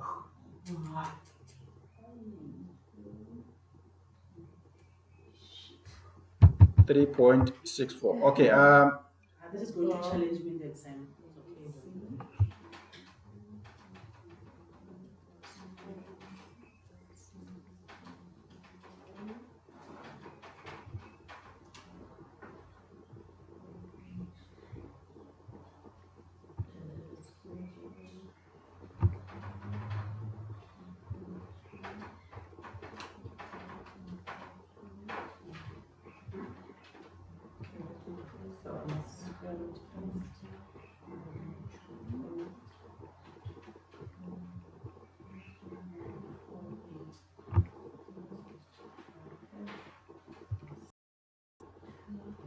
3.64.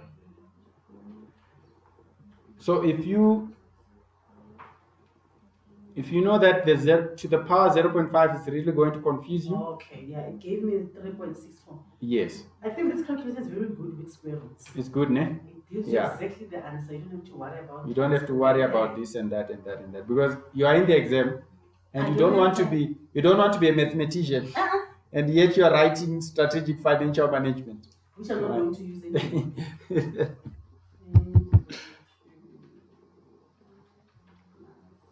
Yo. So that's how you calculate the standard deviation. That's how you Standard calculate the deviation standard for a a portfolio. portfolio. Yes. Standard deviation for a portfolio. Yo, this is definitely going to challenge me. What did you get? Oh, thank you. Lord I got Jesus. 3.64. You got it. I got 3.63, but I think it's Point probably- something, okay, yeah. Yes. But it's fine. I was just Remember, like, I I'm think going to it's double impact- check. It gets impacted by the figures that you got as you calculate. Yes. Sometimes it can be a 0, 1 or a 0, 0. So it will be, but the range is the same. I think I'm going to use this I'm first. just glad I don't have to go and double check. All Yeah. of this. Woo! All right. So that's your standard deviation. It's to be honest, let me just let you tell you this. The whole formula. Remember, in the exam, you will be having this, the formula. Yeah. Okay. Oh, yes. You have this, so you don't really need to be cracking your head and all of that. You get in the exam with. You just need to know when to apply it. So in the exam, that weight, remember the X and the F is the actual of the security. Yes. Right? So in the exam, I mean in the formula, how will it be? It will be weight to the power 2 and then what? Yeah, it will be. How can I put it? Because the names are always going to be different. Hey. Right. So it depends with what you are given. So in this case, you are given Xerox and forward. So now this is weight for Xerox, but you are you putting it to the power 2. Good. That's basically what we're saying. So if I were to do a formula sheet for myself, Yes. I don't want to talk about the securities because I don't have them. Yes. I just want to write a formula for this. So I'm going to say weight to the power 2 and then Weight to the power 2, and you write here security 1, oh good. That's what I'm asking. right? Okay. And then this will be standard deviation to the power 2 for security 1. Good. And then you move on, weight to the power 2 for security 2. Okay. Uh-huh. Right. I hope they are not going to give you 3 securities because that would mean Yo, the, No. the formula is longer. Yeah, but look at it. Your standard should be, because anyway, when you're talking of a portfolio, it should be more than 2. Right. So your standard should be two portfolios: security 1 and security 2. And then the correlation that they give you, so it can also be a negative. Yes, the correlation can also be a negative. That's very possible. In fact, when they are talking about the correlation, they are talking about the relationship between the two. The relationship between the two portfolios. So the relationship between the two portfolios, they have a positive relationship. A positive relationship means when the other goes up, the other one also goes up. When the other one goes down, the other one goes down.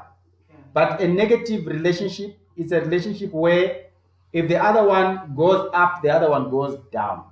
So I don't want you to think much about I'm that. not worried about that. Yeah. want to get the I answer. want you to work with this. It cannot get more complicated than this. This you always give it. Yes. And then also because we are calculating the standard deviation, why at the end are we saying 3.64%? Must we say, or does it matter? You can say 3.64% or 3.64 points. Yeah, that's another. Remember earlier on, just like I said, remember Mr. Gordon was talking about the beta, Yeah. Yes. right? Beta is only measured in points. Yeah. But when it comes to standard deviation is either points or percentage. So that's why here it's left in a percentage form 3.64. The one that we dealt with in stock X and stock Y, remember we got 4.94 for the other one. You can actually write it as 4.94%. Yeah, because when you add, it's like you're adding Can the I which one same was that? the same thing for Oh, stock standard Y. deviation. Yes. Oh, okay. I Yeah. remember. All right. There was actually a question that was talking about such in the previous assignment 2, which says it's going to move two points up a certain point and all of that. So I just let's not even worry about it. Let's focus here. Yeah. So here we have 3.64%. Yeah. Can we quickly look at the last one? Compute the beta of the portfolio. Mr. Gordon, this is going to answer part of your question, but it's going to be fully answered next week when we deal with the CAPM, right? So this is the question might ask you, compute the beta of the portfolio. So the same way you calculated, remember how you calculated the expected return of the portfolio previously on A? Or the probability. Or yes, on B rather. The weights and the return. The weights. So when you're also calculating the beta of the portfolio, you also need to consider the weights as well.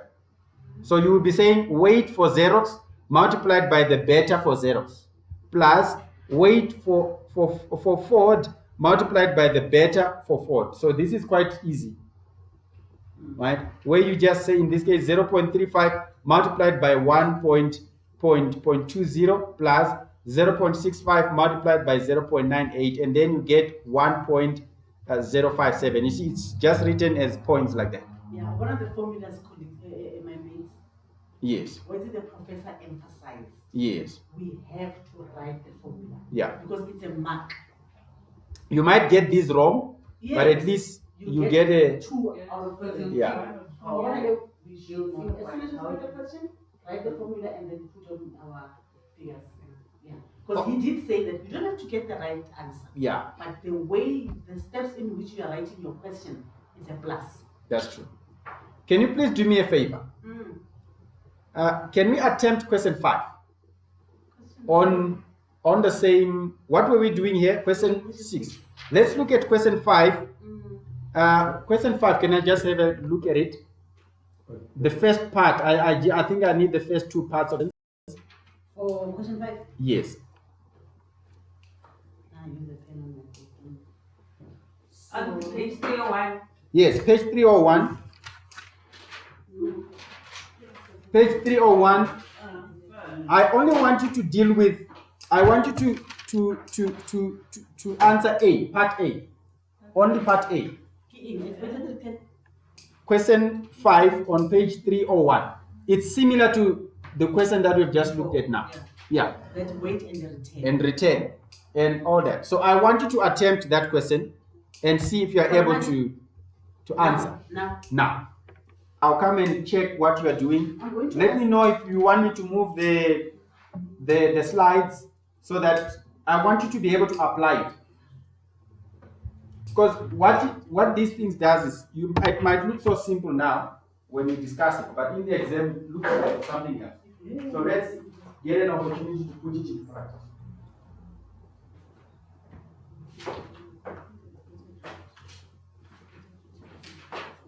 Madre, if you are still around, can you also attempt question 5 on page 301? Only attempt the part A of that question. Question 5, part A. Question 5, part A.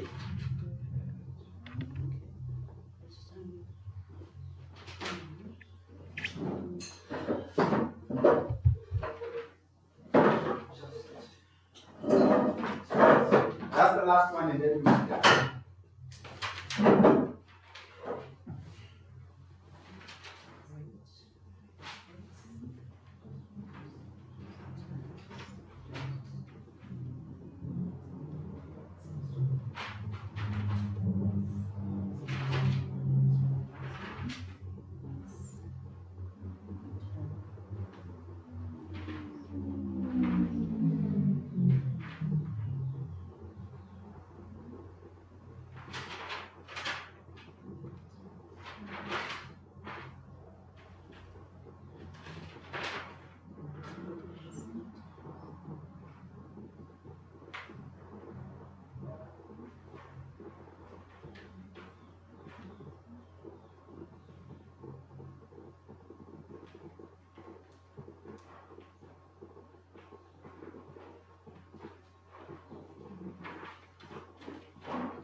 Do you have that?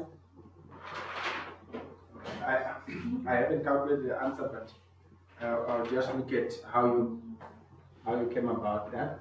Okay, that's the expected return from the portfolio. Okay. So I took that. It's the weights. Yes. And then obviously convert. So okay, that is this. Yeah. Multiplied by. That way. 10. Yes. Multiplied by. Multiplied by Expected return. that. Plus that. So we multiply very. Okay, alright. Then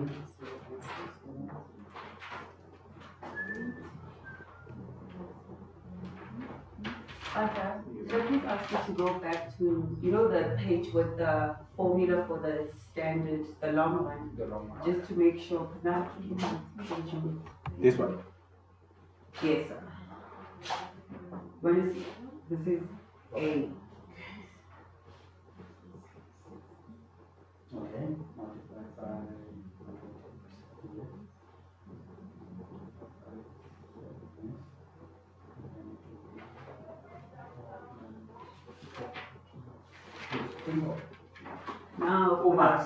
Now for the mother of all mothers. Yes. the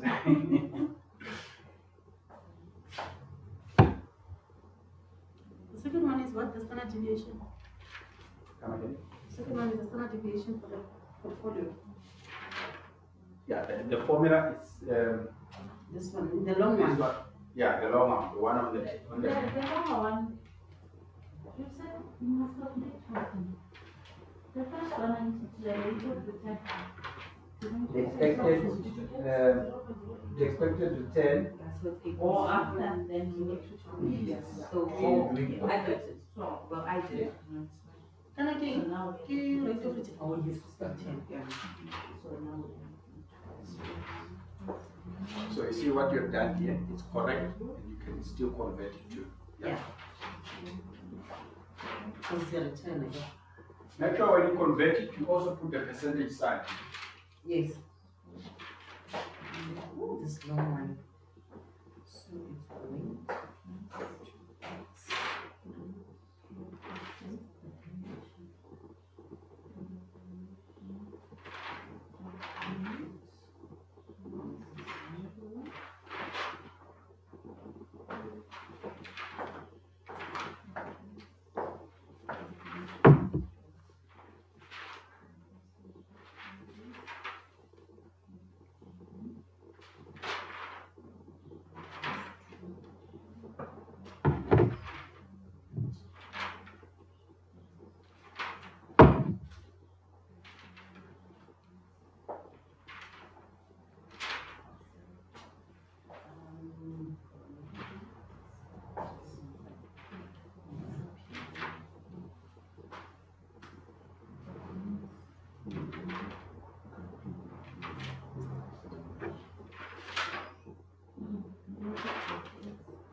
So be careful here, especially on your additions. So it's like we have 3 segments. This segment, and this segment.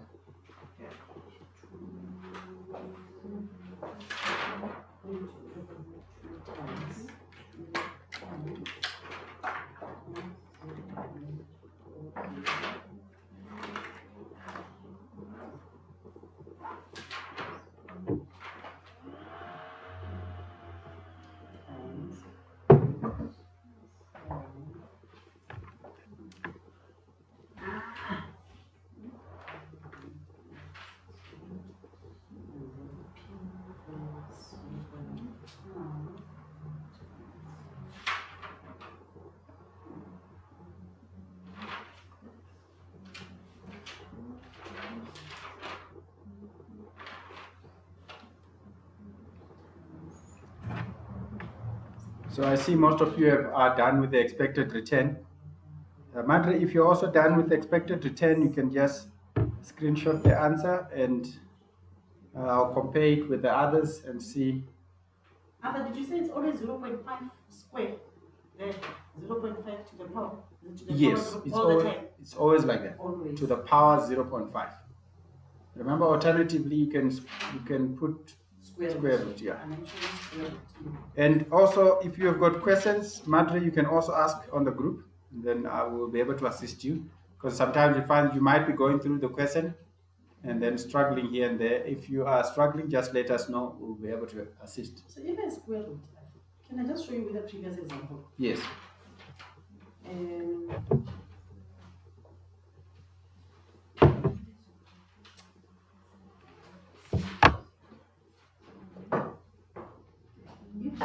So in other words, I'm going to put like a square root this. Yes. So if you are choosing the square root option, I want the square root. which question is this? This is the previous example that we did. Oh, yes. Yeah. So it means at every stage, if you are going for the Square root. square root, it means at every stage you always need to make sure that you put the square So root. if I square root, I don't have to, when I punch the numbers, I just have to say 0.35 times. Yeah, I don't have to choose. You only work with what's within the square root. You only work with all of these. Let me double check Yeah. if I did it. Yes, I'll come back. So it's like you're adding everything. What you just be returning back is the square root. So once you get to the final answer, then you say now square root of that answer. And then you get your final answer. This is the second part. The first part. Weight 40% multiplied by 0.12, 6 multiplied by 0.07. And you got that. So yeah. So you said it's in percent. Yeah, you need to write it as a percent. Leo, how do you calculate This the? one is the standard deviation. I want to see how you calculate this. Alright. I do it in steps. It's 40 multiplied by I break it down like 0.02. Oh, the first two, yes, like so that Okay. Plus weight 60 multiplied by 0.02 Get me so confused. Let's go. plus 2 multiplied by 40 multiplied by 60 multiplied by 0.5 multiplied by 0. 0.5.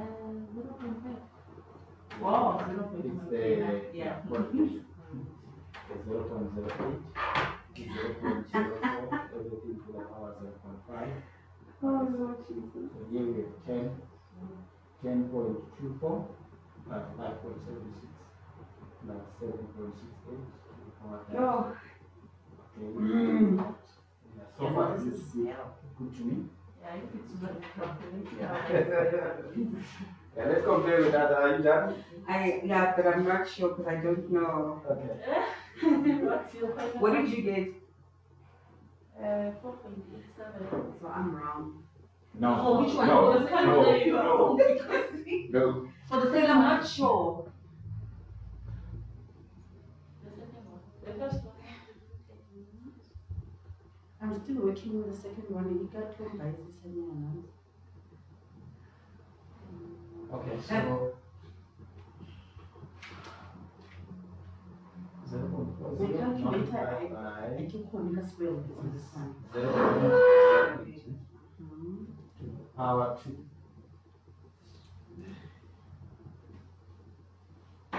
Now, I also wanted to verify this. The standard deviation for the standard deviation for X X, I don't think is it's. 0.0. Oh, it's that. Okay, 0.08. you're right, you're right. But did you square it? I don't know. Yeah. Yeah, check if you square it because it needs to be squared. Okay, plus, in fact, when I look at it here, it's not squared. Plus 0.6. Can I double check myself? Yeah, Because I'm double not check first. 100%. Yeah. This one I think is squared plus. Ooh, my God, I know. I'm noticing something. You Yes. need to assist me. In this case, you said we are mixing. We are using percent and we are using the decimal. Yeah. That's And I know you, the way you've done it, that's why I'm saying yours, it looks perfect. It looks good because you knew how to, within a bracket, one is in decimal and the other one is Using percent. in percentage. Because I've calculated the other one, I wanted to check if you Yes. use only the decimal or the percent. Yeah, but I'll work it out on the board and see which one is the. Are you coming all right, Sabisu? Yeah, I'm using the scientific because Okay. it tries. It does. All right, let's see. It seems like there's a Oh my question. gosh, I think I was right and then I doubted myself and I did it the wrong. Okay, let me do it. Let me do it. Yeah, I like the confidence. When my Let me just.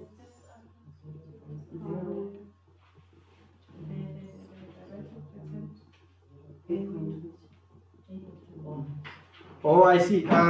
For Madre, when she uses a calculator, apparently for, I think it's a standard deviation, where she's saying 0.08 multiplied by 0.08, and it's giving her this 6.4.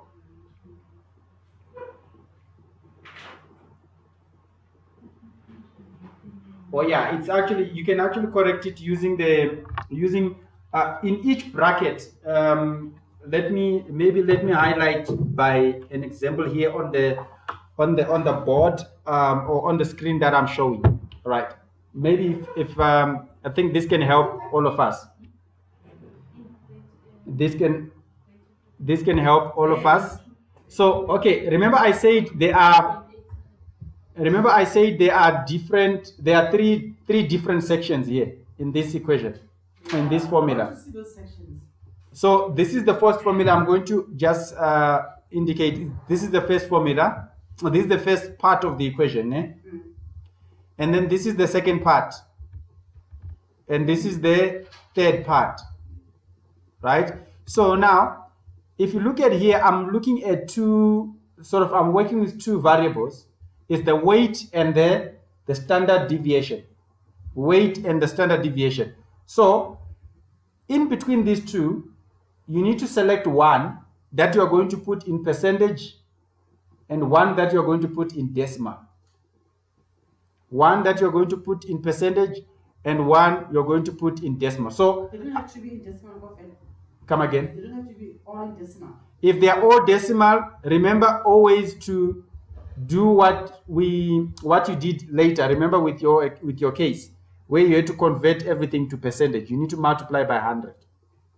If you put everything to decimals. Oh, I get you. Yes. So you'll take one and you put it in decimal and then the other one in percentage. Plus decimal multiplied by percentage. Plus, so if you check your weight was always in decimals, right? That is if you choose to do it like that.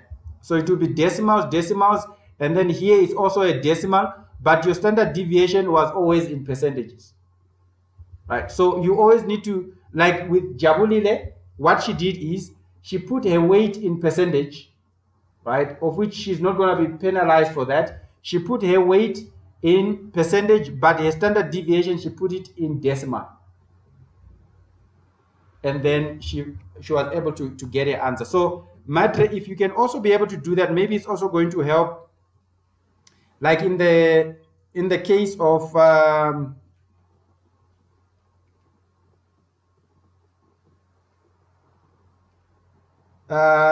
in order to avoid 0.08 multiplied by 0.08, and then it gives you such weird answers. What you can do is you can make that 0.08 to be like in percentage form, so that you won't have to be dealing with the decimal in that case. Okay, if you can try that and see if you are able to, if you are winning. I'm not getting it right. All right, so I'm going to quickly present it on the board, Please. right? And then somebody is going to take a screenshot of that and then send it over on the WhatsApp group. Where's my data?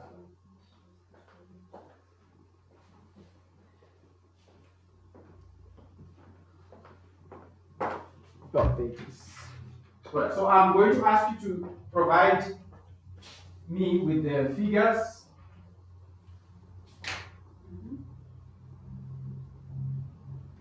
You know, another thing that I've taken, Yes. the table, they gave us the table and it's on another shape. So I've decided to Yes. write it the old way. It's a different shape. Yeah, So, it's yeah. it's confused. So they are testing our what do they call it? Attention to detail. All right. So standard deviation of portfolio is equals to which portfolio is X and Y? Yeah. X and Y. So X standard deviation for, is it X? Yes. So this is the first part plus the second part. So once you get the first part, the second part is easy because it's a repetition of the first part. It doesn't be dealing with the different plus 2W X W Y Get stuck on the third part. P X, Y.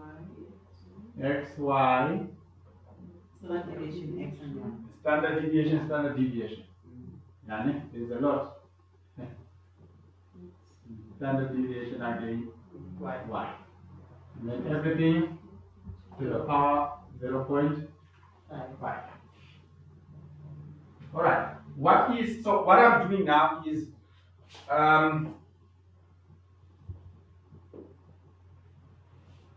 I'm going to choose, right? I'm going to choose to work with my weight. I'm going to put it in percentage, right?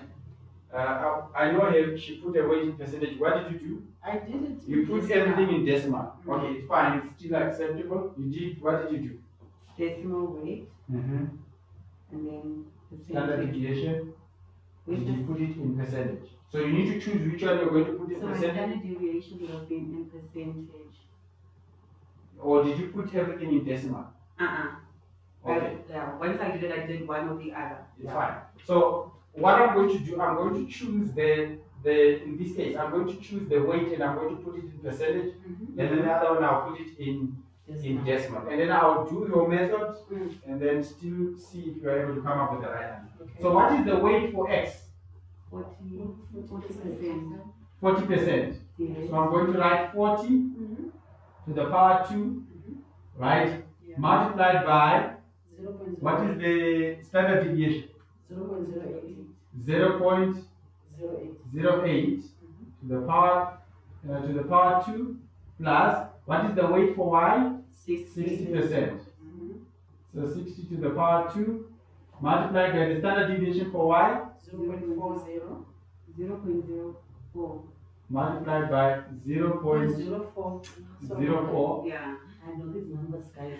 Yeah, plus 2, what is, we say the weight for x is 40%, ne? Yeah. Multiplied by 4. Remember, my weights are always in percentage, so I write 40. Oh. Yeah. Okay, mine are- Multiplied by, what is the weight for y, 60? And then multiplied by 0.5. 5, the correlation. Correlation. Mm. Multiplied by my standard deviation are in decimal. Yeah. So 0.08 0.08 and 0.04. multiplied by 0.04 Good. to the power 0.5. 0.5. All right. What is let's first solve the first part. 40. If we say 40 squared, Okay, maybe let me redo this. okay, I fine. know square it's is Then you can also do it as I'm doing it on the board. 16. 40 to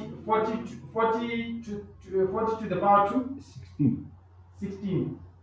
Yeah. It will be 160. No. 40 to the power 2. Oh, no, we have a percentage. 1,600. Yeah. 1,600 multiplied by 0.08 to the power 2, 0.01. Okay, then it means I must do percentage. 0.08 to the power 2, I'm told is 0.01, right? Plus 60 to the power 2,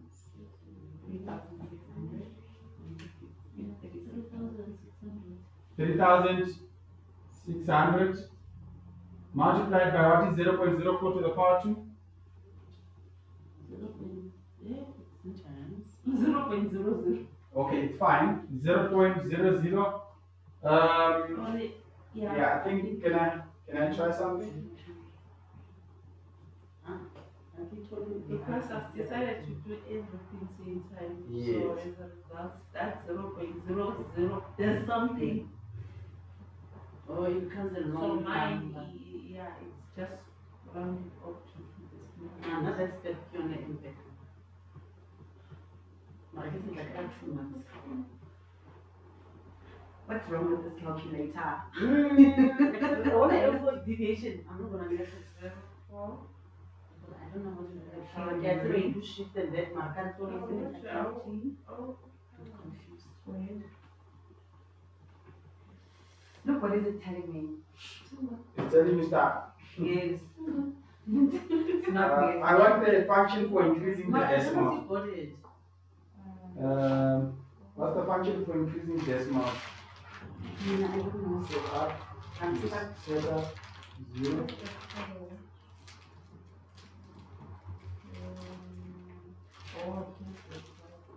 Yes. Courtney, this is sharp. Is that sharp? Yes. This is HP. What is the shortcut? This is Kesu. Or 9. This is HP for internet scientific. Oh yeah, yeah. How did you do it? What did you do? No. 0.049. Then Abraham is so stupid, it's not even. Oh my god. But can you also tell it? I don't know how. I only know how to do it. Yours is. I don't know. Okay, let me teach you on yours. Yours is set up. Okay. Set up. Then you press this decimal. What's that? 0. Okay. Right. So it's. I'm not You getting it. press tab 0. Okay. 0. Then it asks you how many decimal places. So you choose from 0 to 9. So you want a little bit more number, so you can go for 5. So if you say 5, it's already. Yeah. Let me leave it like this. Yeah. What is I it? won't What change is it. it? It's just Word one of this the out. stuff is the one that kills me. Otherwise, I The other get part, that. I you can understand. deal with the other. Yeah, I can't get the right. Okay, let's do this. Let's do the 0.04 to the power 2.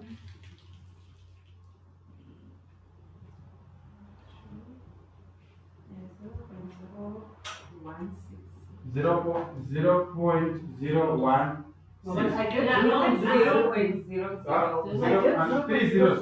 No, 0.00016. 16. Can you also go back to this one?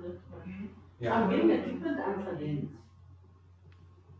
What do we do? You want that? 0.08 to the power 2. So it's 0.0064. 0064. Yeah, I think that one is better. Yeah, so that one. Alright, so we're getting there plus. Let's just solve this one. This one should be easy. Let's just put it straight in a calculator like that. 2 multiplied by 40 multiplied by 60 multiplied by 0.5. Just as it is. Okay. I'm gonna, I can now when it's going to go, my mind Yeah. gets distracted. Maybe that's one. No. Okay. Huh? 7.68. 7.68. 68.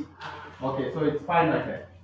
Alright, so we are done. We need to put it to the power 0.5. Let's fix 1600 plus 0.0064. 1600 multiplied by 1600 multiplied by 0.0064. I get 10.24. You get something weird. No, what did I do? 1.00 Yeah. times 10.24. Yeah. 10.24. Yeah. 10.24. I got 10.24, but I don't know how, but I'll do it myself. So you're in the right I shape. got it. Alright, plus 3600 multiplied by 0.0016. Now, I'm doing 5.7. This is 1.6. Got this? You got Yes, it? 5.76. No, Five. I mean also in my workings. 0.76. Yes. Alright, Plus plus 7.68. yes. Everything to the power 0.5. Yes. So it's up to you, right? Whether you want to convert this 0.5 to the square root sign, but let's add this 10.24 plus 5.76 plus 7. What do we get? 23.68. 23.68 to the power 0.5. This is, you can either say to the power that, or you can just square this like that. So you've got two alternatives. What answer do you get? 24.87. Okay, yeah, because now I've increased it, Yes. so it's 4.86621. 4.86621. 86621. Emma, the third calculation, I have 2 times 40 times 60 times, don't know. Yes. That's the last one. Yeah. Okay. Alright, so we got this. You can round it off to 4.87. Okay, last time I didn't see this because I've just Can I just show you? brackets into Oh yeah. 4.87. So you know where I went from. Yes. So you see all of these were the same. I think I just when I added it, I You added it got it. wrong. But yeah, but now I see. So Oh, I yeah, went, we were almost there. Ah. You were almost it's there. the calculator. You were almost there. You see, so I had this, but my total there was Yeah, wrong. I So can I actually did, see these numbers are the ones that we Yes. have. Did you get 10 pen before somewhere? yes, So 1024 plus I'm coming there. 5.7. You see, Oh. slow. Yeah, Yes. you're coming alright. Alright, so to be honest, this one, it's more about your attention to detail. Yes. Yeah, it's more about, so it's, and remember, attention to detail is also a skill, right? So if it's a skill, it means you can, the more you practice, the more you become better at doing that. Yeah. But I don't do that. Alright, Okay, let me finish. I'm listening, Anna.